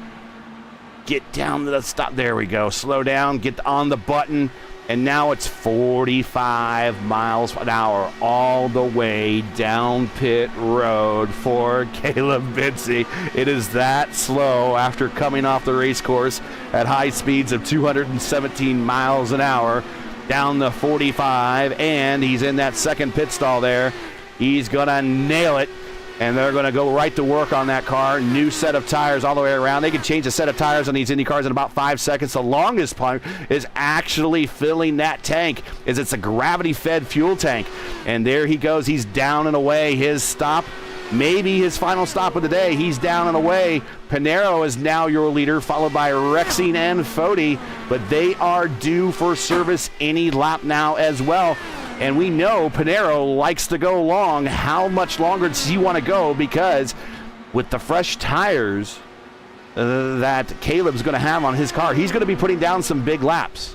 And he can't afford to get out there and turn laps that are a half second off the pace than that would be the leader if it's going to overlap on pit road. Yeah, I think that's a fantastic point. As you do see, Pinero pulling off there.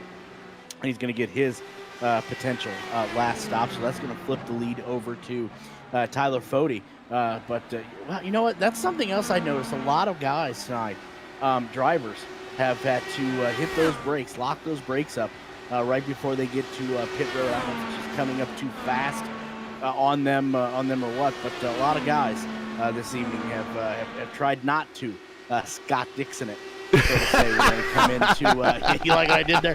When they come into the pits, but that lead goes over to Tyler Fode, and look who sits right there in P2. Greg Forsythe. Greg Forsythe, who you mentioned earlier in the race. Well, it's a couple of things that are happening when they're bringing the car to pit road, okay? First of all, there's not a lot of grip down there, so the tires are going to light up anyways because they got nothing to grip to. These cars for an oval super speedway configuration, which we are in, and how can I tell we're an oval super speedway configuration? Smaller wings. You got the small rear back wing, you got the small front wings, so that tells me that we're in super speedway configuration, certainly with the rear wing for sure. So when they hit pit road, well, one of the things, of course, also part of the super speedway configuration that you don't see is that these cars have smaller brake rotors, not as thin or not as thick, and much thinner and smaller than they would on a road course. Why? Well, they don't really need them. So in order to stop, it takes a little bit more force to stop the car. So they're going to be all over that brake with light tank, small rotors, and very little grip on the apron. And all the while, they want to make it to the last possible second to those cones, because that is actually an opportunity for them to make up time on the racetrack coming to those cones. And a lot of people just kind of ease off while other drivers can rush into those cones. So that's why a lot of those combination of factors right there is why you see the tires being lit up when they come to pit road is less grip, smaller rotors, lighter car, and also trying to run the car as fast as you can to the last possible second. Yeah, and sometimes that works out to a driver's advantage, and sometimes, as I mentioned, you just Scott Dixon it, and as you well know, Scott Dixon could possibly be a multiple-time Indianapolis 500 winner if it wasn't for that the braking coming into the pits. But speaking of that, we do see another car coming down pit road for his last service there. Justin Vandermaal there in the number 80 machine for Fueled Up Racing, the Canadian, like I said, getting his last service here at lap 159. Tyler Fode sits as your race leader, followed by Craig Forsythe, Victor Del Porto, Jordan Owens, not Jared Owens, Jordan Owens, and Kevin Hayes round out your top 5. And these guys are all on that lap 120 pit strategy. I'll show you here on the screen there. So they have much more to go.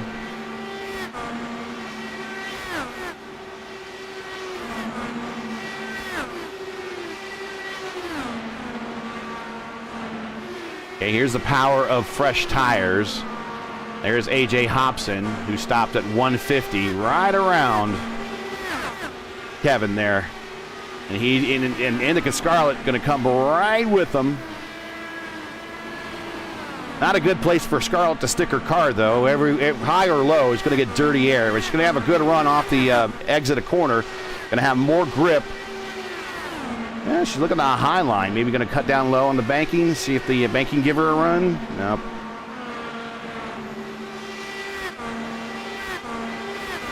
She's definitely searching out there for some track positioning and that quick line as the laps start to slowly tick away here.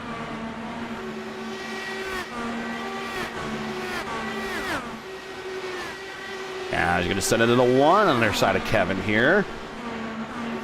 The bumps down low. Watch the car bump. Bounce. Almost clear. Now side by side going to the 3. And I think Kevin might have just let her go. And it might have been a bad idea just to help maintain time.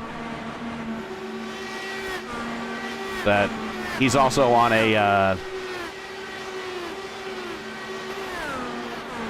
bit of a different strategy as well. Kevin Hayes, he's in 5th. So he's on that lap 120 pit strategy. That doesn't really make sense to race. Matthew Weeks, I think, is calling it quits for this stint and coming to pit road right now, very aggressively on the apron. Now he needs to slow down, there we go, and there he goes.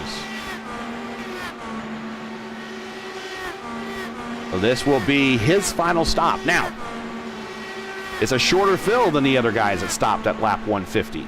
So he'll spend less time in the pits, but get the same type of service, full service, new tires, and enough fuel to get to the end. Doesn't have to be a full tank, just enough fuel to get to the end. And try for that undercut here. Yeah, that's going to be one thing, and that's a great point that you just mentioned, that these cars coming in now for service do not have to completely fill that tank. They're going to be a little lighter, which is going to make them a little quicker. So it's going to be interesting to see how much movement they're going to get here at lap. Caution on the racetrack. 5. Oh, and it's Joshua Osborne. And all those guys that just pit. Oh, no. Oh, no.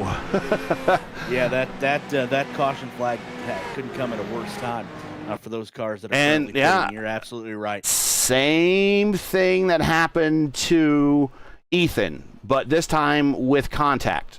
It's on corner exit. The car just comes right on around.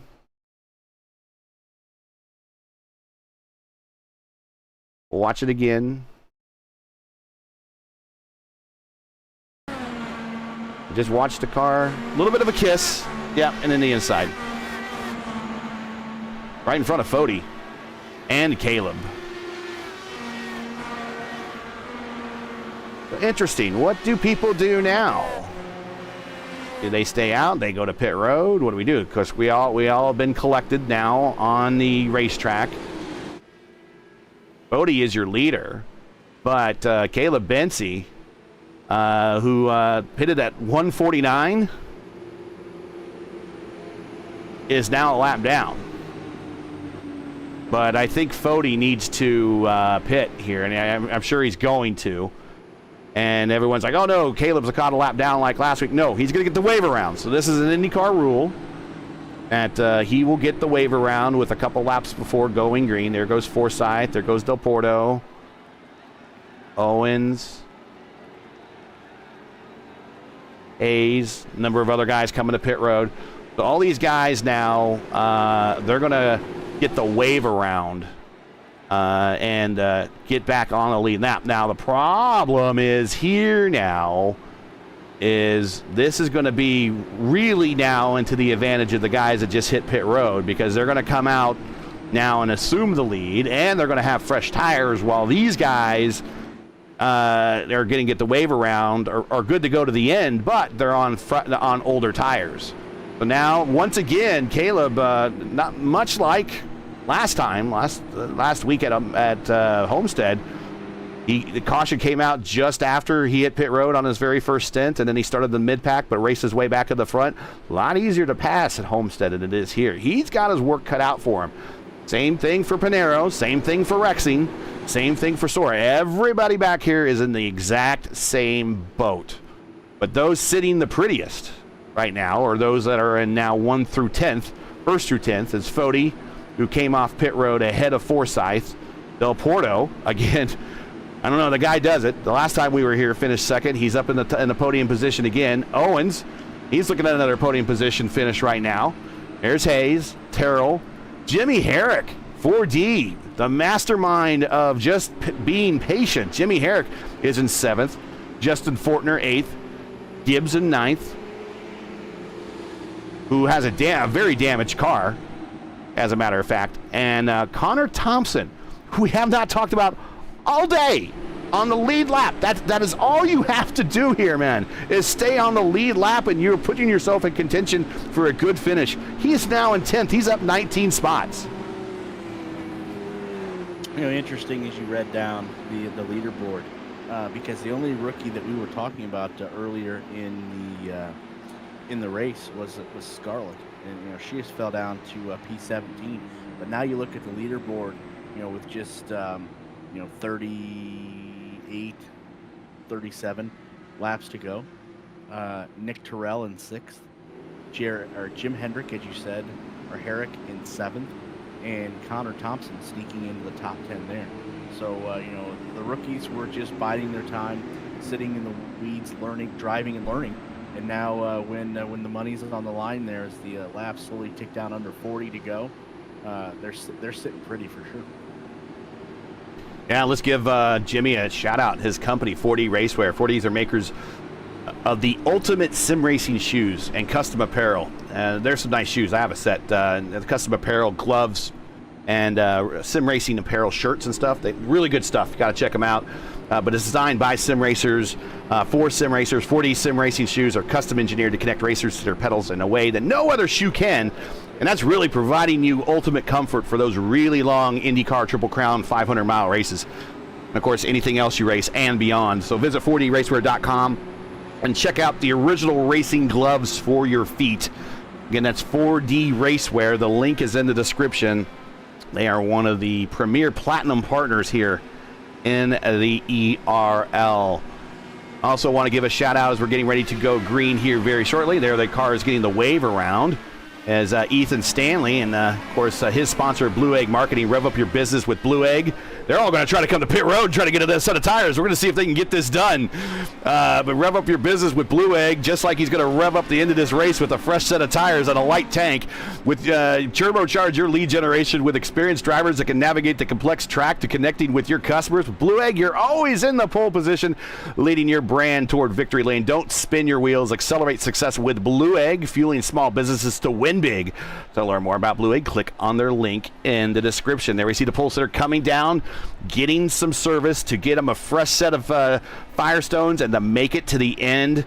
So now I didn't think these guys were actually going to try to do this because they had to do this really quickly and then they have to queue up really quick. Otherwise, this thing's going to go green without them.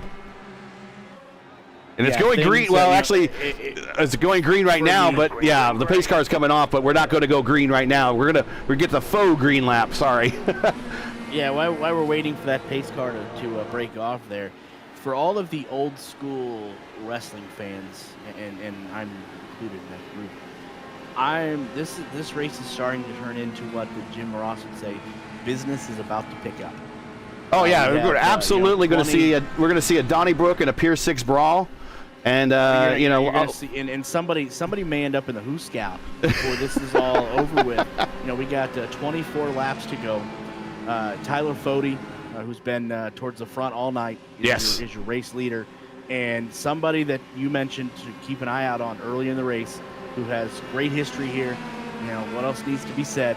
The Canadian himself, Craig Forsyth, sitting right there in P2, just waiting for the opportunity for Tyler Fode to make a mistake, because Craig Forsyth knows how to pounce, and I'm sure he will, depending on what lap we're on. Victor Del Porto, who's looking 24 for to go. Better finish from last week, and here we go back under green. Going to ride with Del Porto. 24 to go now. 23 to go. It's going to be a sprint to the finish, and we're cautioned already. Jim Herrick. Oh no.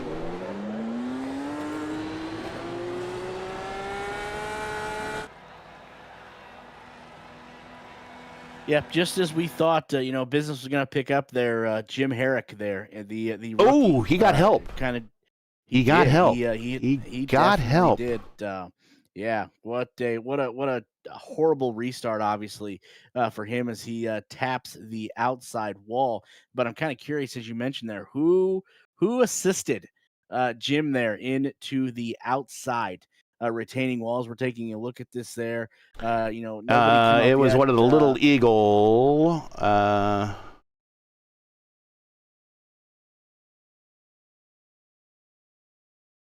Fortner.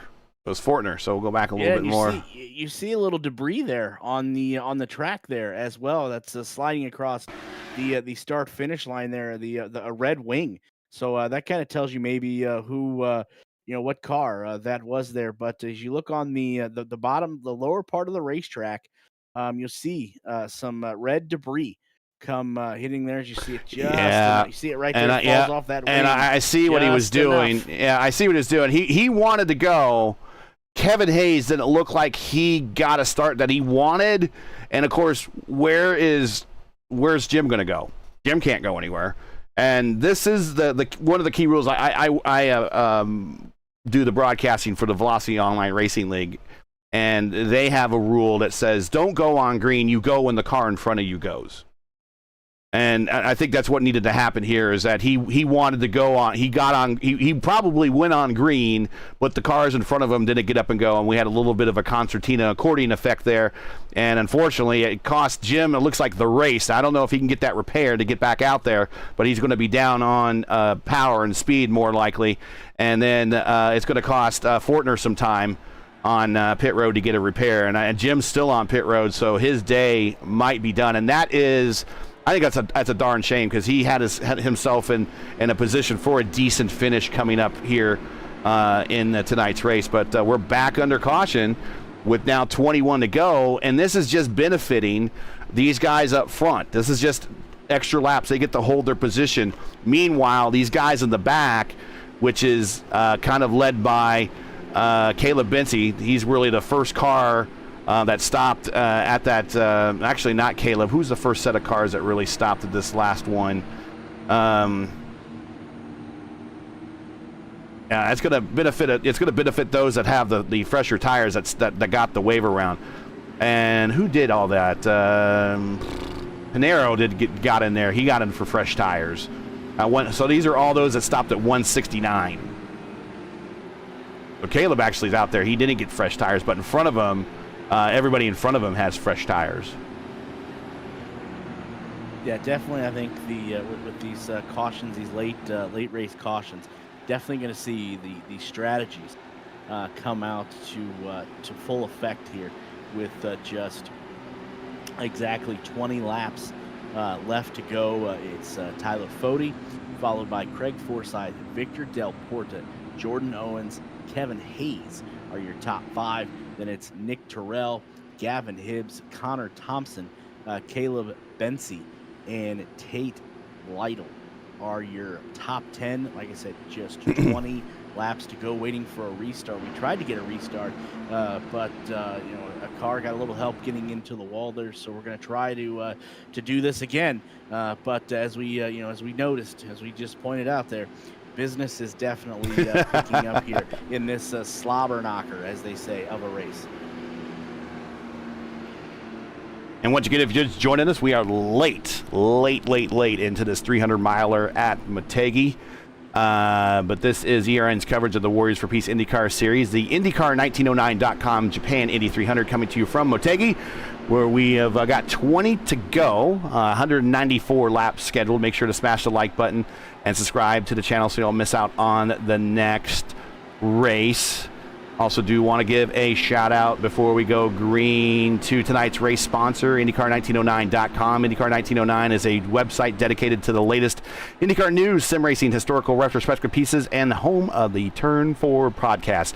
Visit them today at IndyCar1909.com. Like them on Facebook, follow them on X and Instagram, and subscribe to their channel on YouTube, IndyCar1909.com. IndyCar past, present, and future. Links are in the description.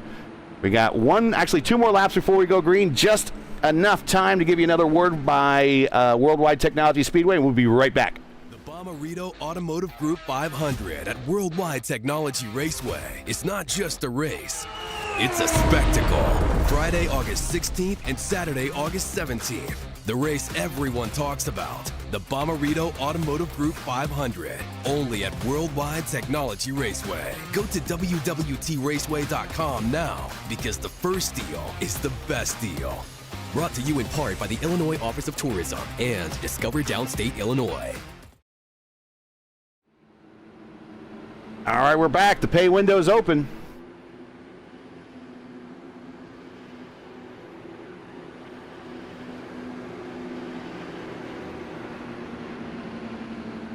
We got some time under caution. Do want to thank the Warriors for Peace for being the title sponsor of the ERL's IndyCar Series. The Warriors for Peace, is a foundation promoting peaceful change of the world to honor the beautiful life of Jack Shockley.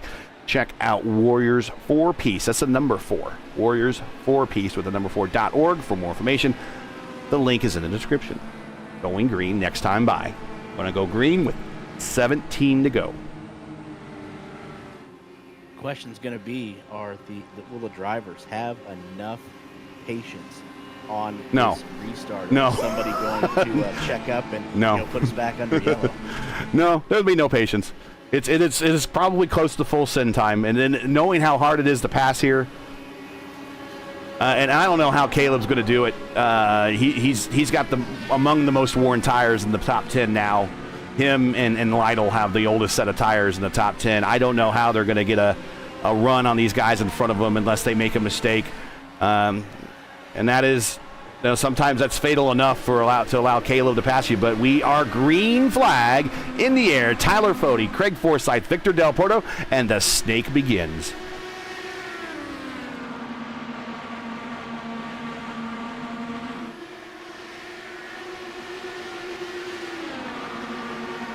All the way down to the white line, trying to break the draft from Craig. Craig's just going to stalk. Yeah, Craig's going to do what Craig does best there. And if you're Tyler Fode, I think your backside's got to be puckering up there a little bit because you know what type of racer we have behind him, and he's going to take everything Tyler Fode has in him to slam the door and try to secure a victory this season. Jordan and Hayes, a little fighting going on there. Terrell slow down the backstretch for some reason. Not sure what happened there. 3 wide. Pinero going into turn 3 with Trey Holmes and Gary Lovern up high. They're all trying to storm forward. Oh, car's hitting. Oh, car contact. A little bit further back. Matthew Weeks might have had got run into a little bit there. Or was that A.J. Hobson? Maybe Hobson it was.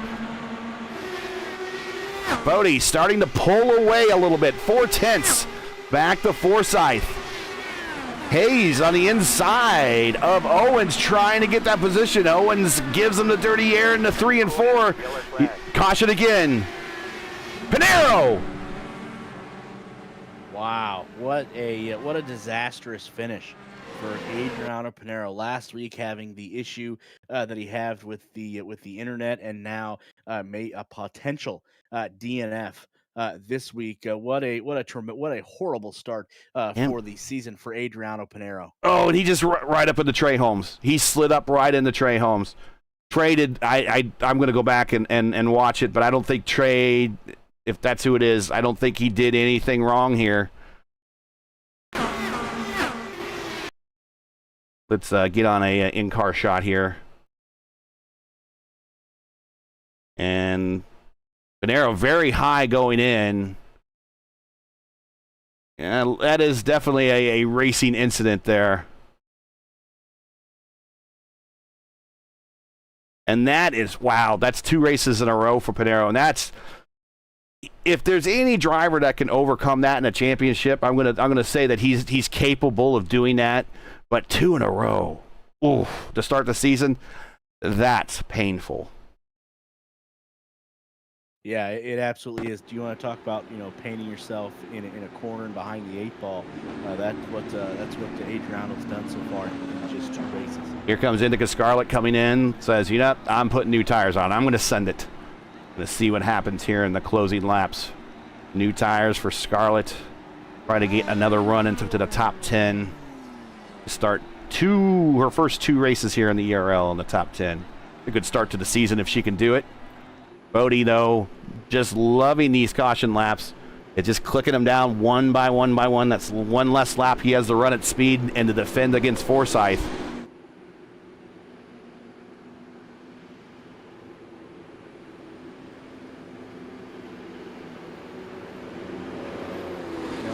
We wondered if there would be patience shown, and obviously still driving with those elbows out with under 10 laps to go.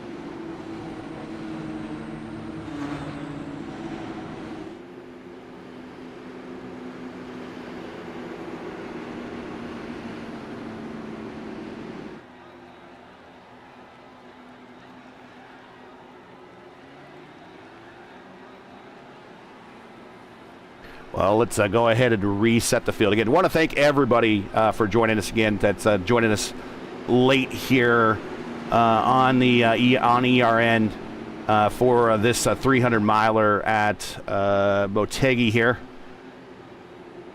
Make sure that everyone is getting to the chat, saying hi. Shout out to your favorite drivers. But this is round 2 of 12, so we're still at the beginning of the season, and we'll be back here again next week on the road course for our first road course of the season. But this is round 2 of 12 of the Warriors for Peace IndyCar Series, the IndyCar1909.com Japan Indy 300, coming to you from Motegi. Tyler Fode leads with, we're 12 to go right now, and we're going to probably go green with 10 to go at least. I'm thinking that. Make sure to smash the like button, subscribe to the channel so don't miss out on the next race.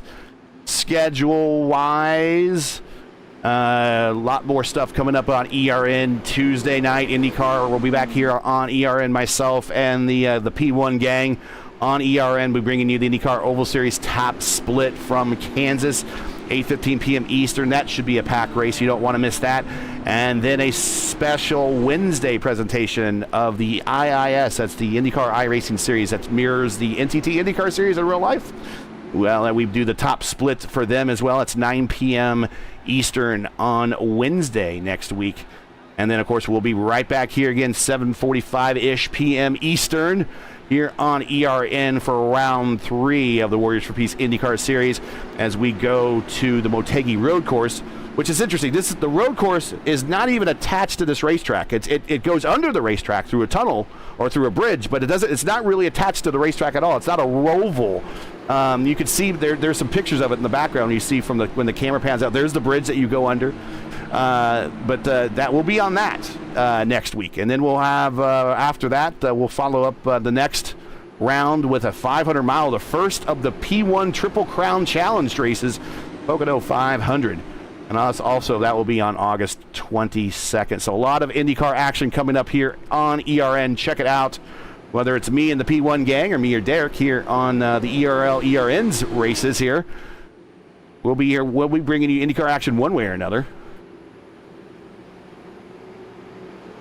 Yep, definitely stay tuned here. We got a lot more to bring you here as this season unfolds. Like I said, we are just in round 2 of 12, and definitely a lot more action to bring all of you there. So we'll be going green with 9 to go. So this is all sitting very well in Tyler Fode's hands. And interesting though, when we had Homestead, we had a late caution, and when the pace car left on that last caution, they decided to go green. I decided they're not going to do that this time. Maybe I should make a permanent rule that anytime you're inside of 10 laps or 15 laps, that once the pace car leaves, you don't do this extra lap. Definitely interesting, ending we're going to have here. Just 10 laps to go. We have Tyler Fode, who's a race winner here, obviously. Greg Forsyth, race winner. Victor Del Porta, race winner. But then you have guys that have not won races here before. So all those guys are hungry to either pick up their first win of their career or to add another trophy on their mantle there. We're going to find out here in about 9 laps. Fode with 1 win. 1 career win here. Here we go. Green flag, and we're on it.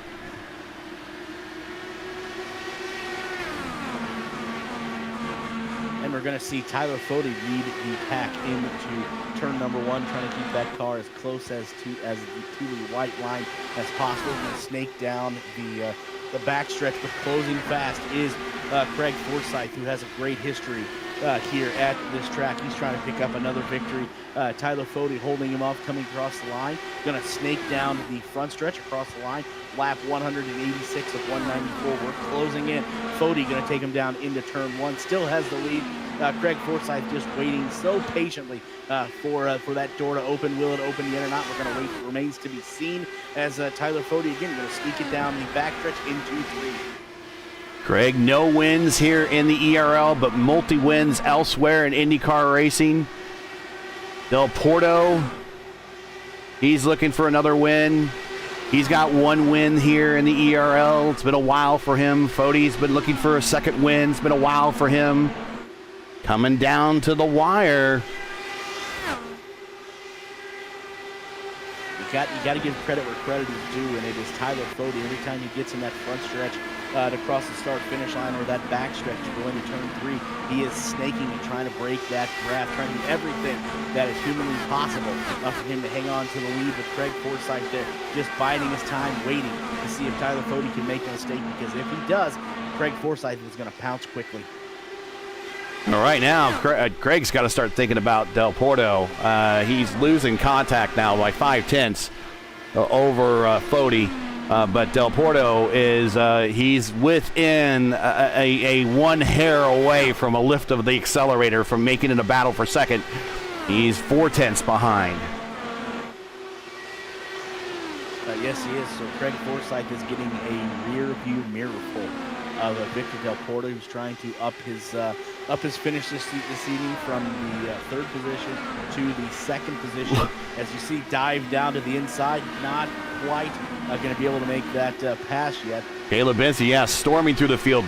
3 wide coming out the corner back behind him. That's Lytle, that's Terrell, that's Vandermarl. Presley Sora sent it to the inside of Ethan Stanley. Ethan, just a whole lot of shoulda, woulda, coulda been for him right now.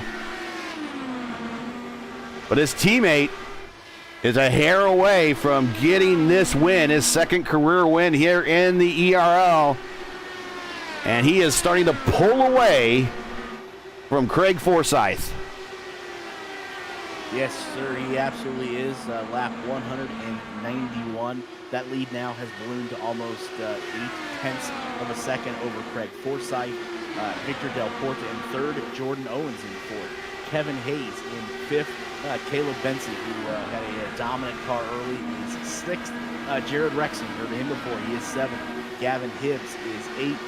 Justin Vandermarle is 9th, and Tate Lytle round out your top 10 with just 2 laps to go. Clean down the backstretch. Not really much to worry about. Del Porto is all over Forsyth, though. In the 3, keeping it a lane off the bottom. Shifting down a couple gears, now grabbing a couple gears, accelerating off the bottom of the racetrack. White Lap sponsored by Whiplash Sim Cans. Get the most out of your iRacing experience with Whiplash. Proud sponsor of the final lap. Fode into 1 and 2, clean and green. Yep, Tyler Fode there on the backstretch looking to get into turn 3. Craig Forsyth has a rear view mirror full. Victor Del Porto. Del Porto down low. Kenny gets this, but we got to look at the finish here. Here comes Fode for the win. Can Forsyth hang on? And he does. Fode with the win. Forsyth with the P2 just barely. And Del Porto, well, 2 for 2 for podium finishes with races here in the ERL at the Motegi. That is your top 3. Caleb Benzie recovers the 5th. Good run there for Caleb Benzie. He does finish in the top 5, but it is Tyler Fode, Craig Forsyth, and Victor Del Porto are 1, 2, and 3. Forsyth was able to hold off Del Porto by just 0.03 tenths of a second to hold on to that number 2 position.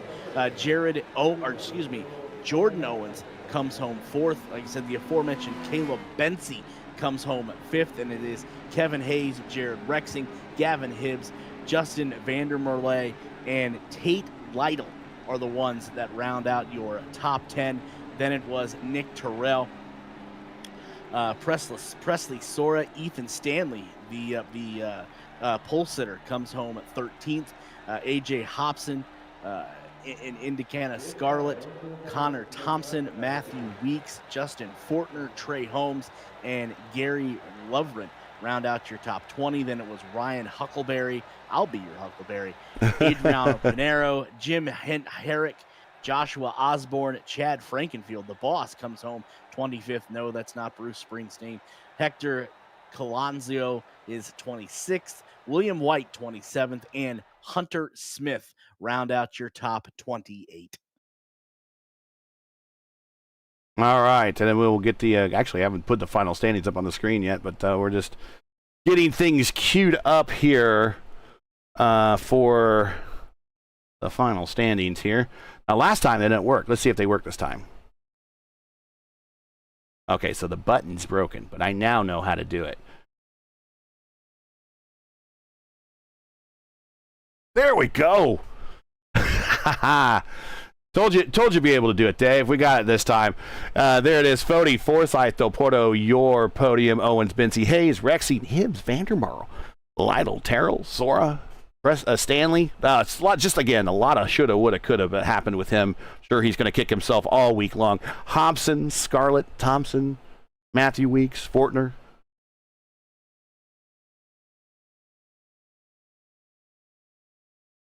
You can do the next page. Ray Holmes.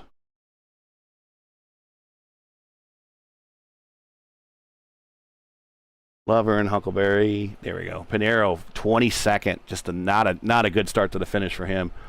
Osborne, Frankenfeld, not a good finish for him. Again, getting caught up in just another incident on track. Colazzo, White, Smith, Norgard, Tooker, and those early incidents with Pahutsky.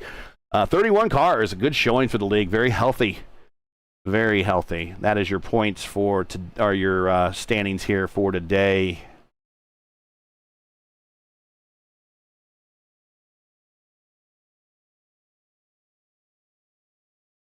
And just looking at the points for today, and maybe that's what you were looking at. The final standings there. Yep. Yeah. Caleb Benzie and Tyler Fody now tied atop at 51 apiece. Craig Forsyth checks in third, 11 points behind, as well as Presley Sora, who is 11 points behind, and Jordan Owens. Jared Owens is I keep butchering his name too. So he's gonna take it personal after a while. Yeah, but Jordan N. Owens in fifth with 35 points, 16 behind the leader after 2 rounds. And let's get into the interview booth and see if anybody would like to talk. And we do have Victor here, and I'm sure he's going to be very happy to talk. We'll bring him on up. Victor Del Porto here in the booth. Victor, you must love Motegi. The last time we were here, you finished on the podium. This time we're here, you finished on the podium. Good start to the season for you, my friend. Talk about your race. It was a really tough one out there to pass, wasn't it? Very, very tough, Gary and Derik. Good evening. I'm very, very happy with this podium today. Well, let's talk about your race. It was you were actually at the end of the race there, actually just gaining on Forsyth. I think if you had another lap or two, if this went like 200 laps instead of 194, you would have got him. But a lot of it was fuel strategy out there. How'd your fuel strategy do? Did it work out to the way that you wanted it to, or did the yellows screw things up? In fact, the yellow helped me because I would need one more stop to end the race. So possibly I would end up in the top 10 or 11th, 12th. But with this yellow flag, this gave me an opportunity to drive in the front, try to win the race. Derik, you got any questions for him? Victor, again, congratulations. Third place finish. I know this was definitely a tough track to tame, but you did it coming home third, and it's got to be a huge momentum. Last week the error happened there that kind of set you back a little bit, put you in a little bit of a hole. But finishing third this evening definitely has to go a long way. This championship made by Chad Frankenfield is very, very tough, very, very hard to try to win races, podiums, and whatever, or whatever not. I'm trying to speak English. You're doing a good job. The last time I spoke English was very, very long time ago. So you're doing good, man. Well, but I'm doing a very, very good start in the season. Unfortunately, in the last race, I got a frozen screen on a race, and so when I trying to win the third place in the last race, but today was very very good. No problems with a race. So a strategy that I wouldn't do so many times. But today it worked perfectly. Well, before we let you go, if there's any people you want to say hi to, shout out to, friends, family, sponsors, anyone you want to say hi to, go right ahead. Yes, I want to send some hugs for my teammates on Beneporto Racing, Thiago Benedetti, Carlos Washington, Adriano Fraporte, Eric Troiano, Sandro da Orion, Zales, Thiago Maicon, José Crescente. I want to invite you and the people who was watching the race on Elite Race Network to follow my Twitch channel. So my Twitch channel is Victor da Puto Racer. So follow my channel and send a kiss for my girlfriend Annie and for my family too, my mother Lilian and my cousins Julia and Guilherme. Thank you guys. Wise man for thanking the woman and the mother. You got to do that. You got to do that. So congratulations. He's a smart man. And if you look right there on the fin of his race car, I got it circled there on the screen. That is his Instagram page. So give him a follow. Thanks a lot. Congratulations. And we will catch you hopefully next week on the road course here at Motegi. I will try to do my best. That's all we ask for. Take care, man. All right, Craig Forsyth, we'll bring him up into the room. Craig Forsyth, you made me look smart, man, because I know you're good here. And I said very early on, watch this guy. I didn't call my shot. I just said, watch this guy. And you made me look smart. So first of all, thank you. But second of all, was there anything possible that you had for the leader there when you had those couple of restarts? Or was he just too strong and the aero wash was too much in 3 and 4 for anything to really become anything of you sitting in second? No, thanks, Gary. No, I was struggling all race. I'm not consistent enough in the corners of this track to be as fast as Caleb and like the other guys, Ethan. I mean, those guys were a tenth or more a lap faster than me, no matter what tire advantage. Like even when I was on good tires, they were still faster than me on old tires. So I knew I had to come up with something, something to try and get me back up to the front, because I was slowly losing track with them. I think I was mired back in like 10th or 11th at the time when that caution came out, and then that changed everything. It was like, okay, we're going to go in. The worst that's going to happen is if it stays green, we're going to end up 10th or 11th. And if we do get a caution during the, well, they're 30 laps of having to unlap themselves, or we're in between the pit cycles, that's perfect for us, because that means we're going to be at the front. And that's exactly how it could not have happened better, because basically, I mean, I knew that they were going to be charging back up. I figured if it stayed green, Caleb was going to be fighting for first and pushing me down to third. But luckily, we got a couple cautions, which it slowed his charge down. Caleb he was just on a different level tonight. So I think we stole a podium here. I've got to be honest. I will take it, and I will run away and throw it into my trophy cabinet and be like, yes, look, I'm very fast at Motegi. I got a second. I know. Reason why I called your shot is the last couple times we've been here, you kind of dialed in the pit strategy and pitted before everyone else, and then really, kind of dominated with the undercut. I don't think the green flag runs really became anything here to allow you to do that very much, but it just seemed like at the end of the day, you just worked your way up into that position. So again, regardless of how you got there, thank you for making me look smart.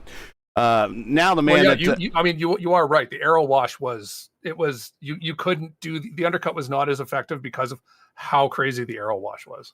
Okay, that's what we figured. It looked pretty rough out there, and then it was just pretty much a following, in a parade going through 1 and 2, and then trying to set up for the pass in 3 and 4, so you can pull the pass off the next time you get to 3 and 4.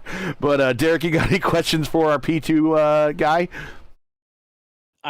Again, first and foremost, Craig, congratulations. The way you slithered your way through the field there to come home. P2 definitely commendable. But I have to ask, right there towards the end, Victor Del Porto was coming on a heater.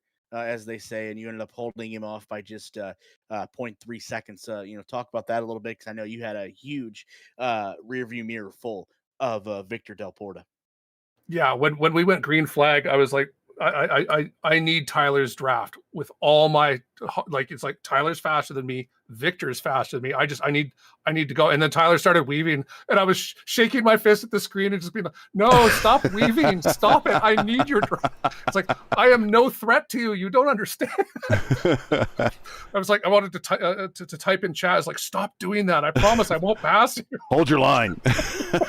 But no, I mean, I knew Victor was coming. He was slowly reeling me in, and I think, I mean, he would have passed me had we not had the checkup caution. I think that's what stymied enough of the guys who were fast. I mean, Victor fast on the fresh tires, Caleb fast on the old tires, and it was just it reduced it to enough, minimize the number of laps left that they couldn't they couldn't build up the speed advantage that they were going to have over me.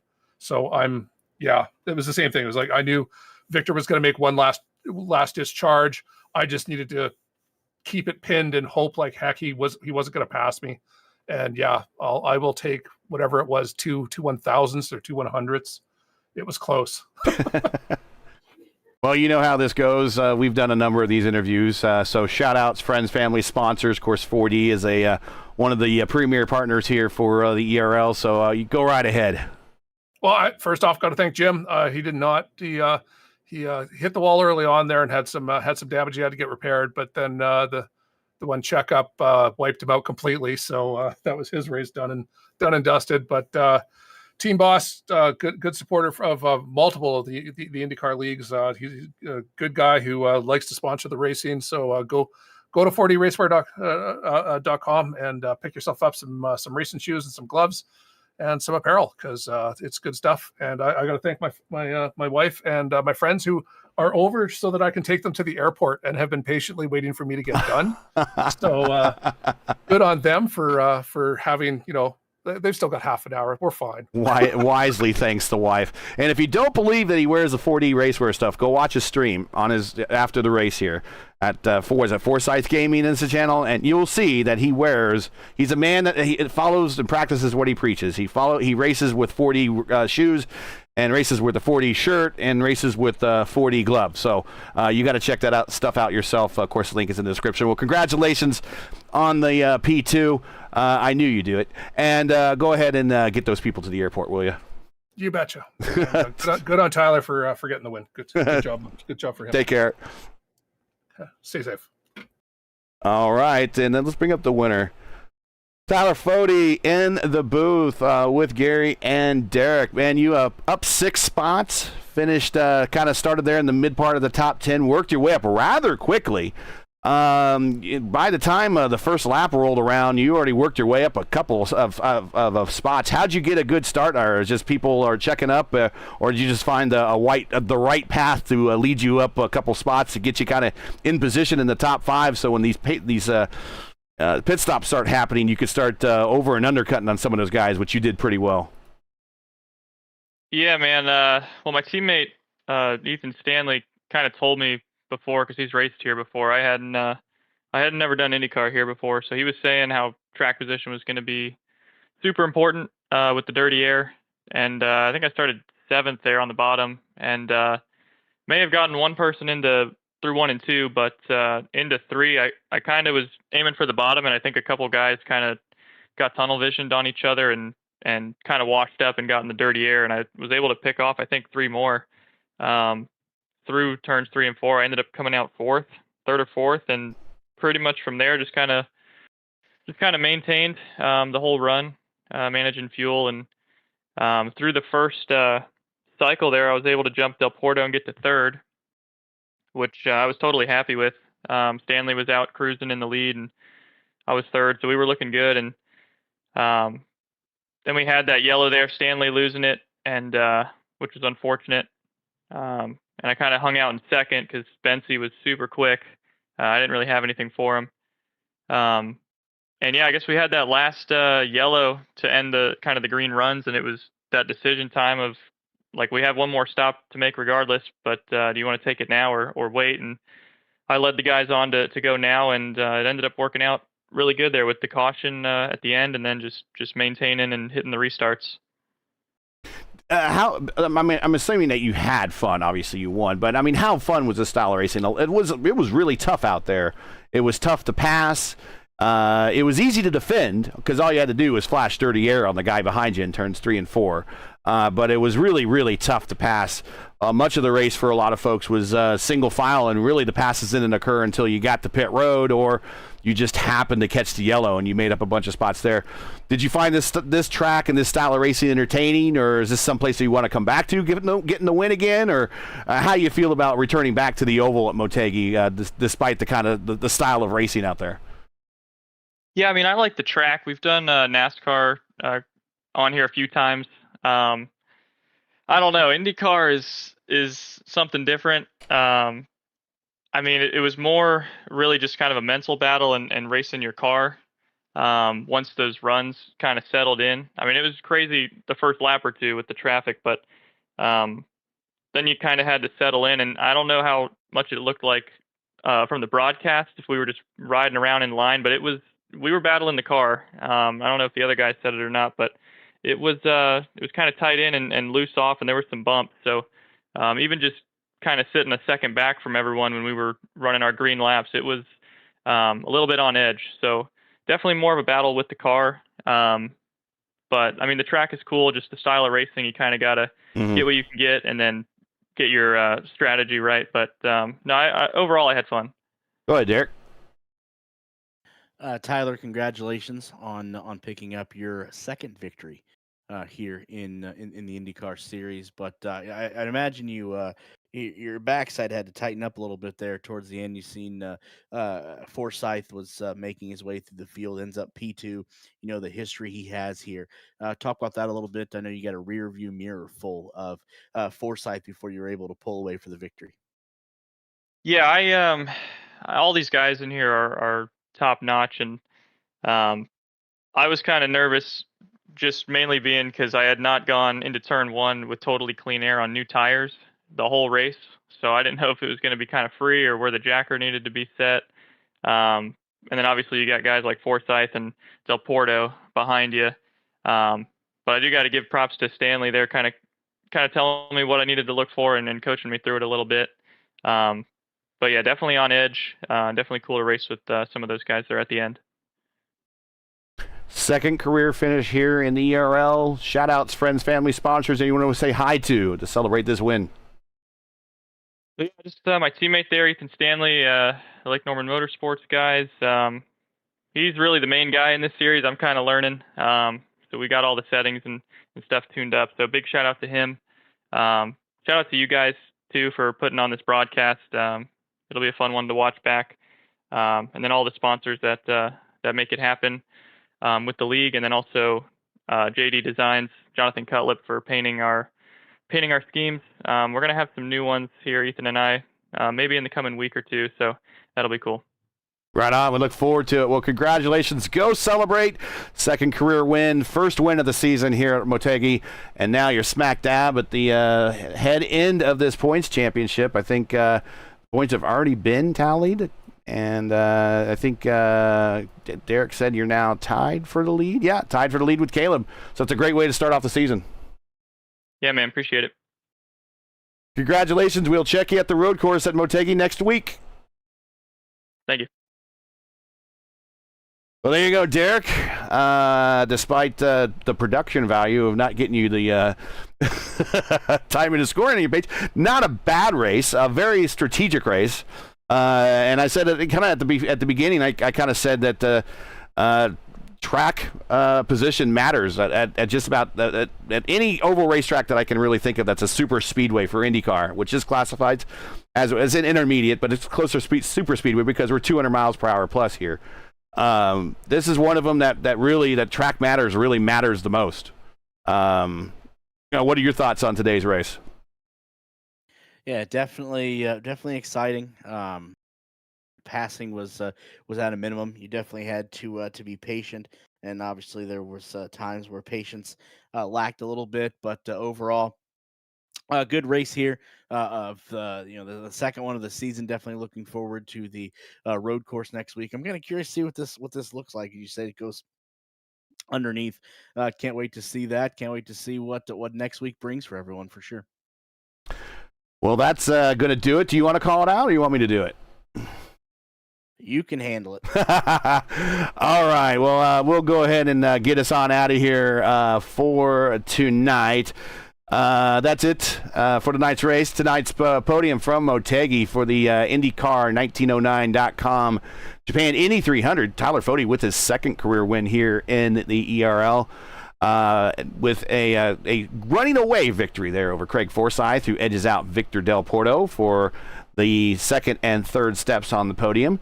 And that is the big three, but Jordan Owens almost on the podium again for the second race. Good showing for him. Caleb Bency, again, rough call on the well, not call, but just rough luck again on the yellows for him.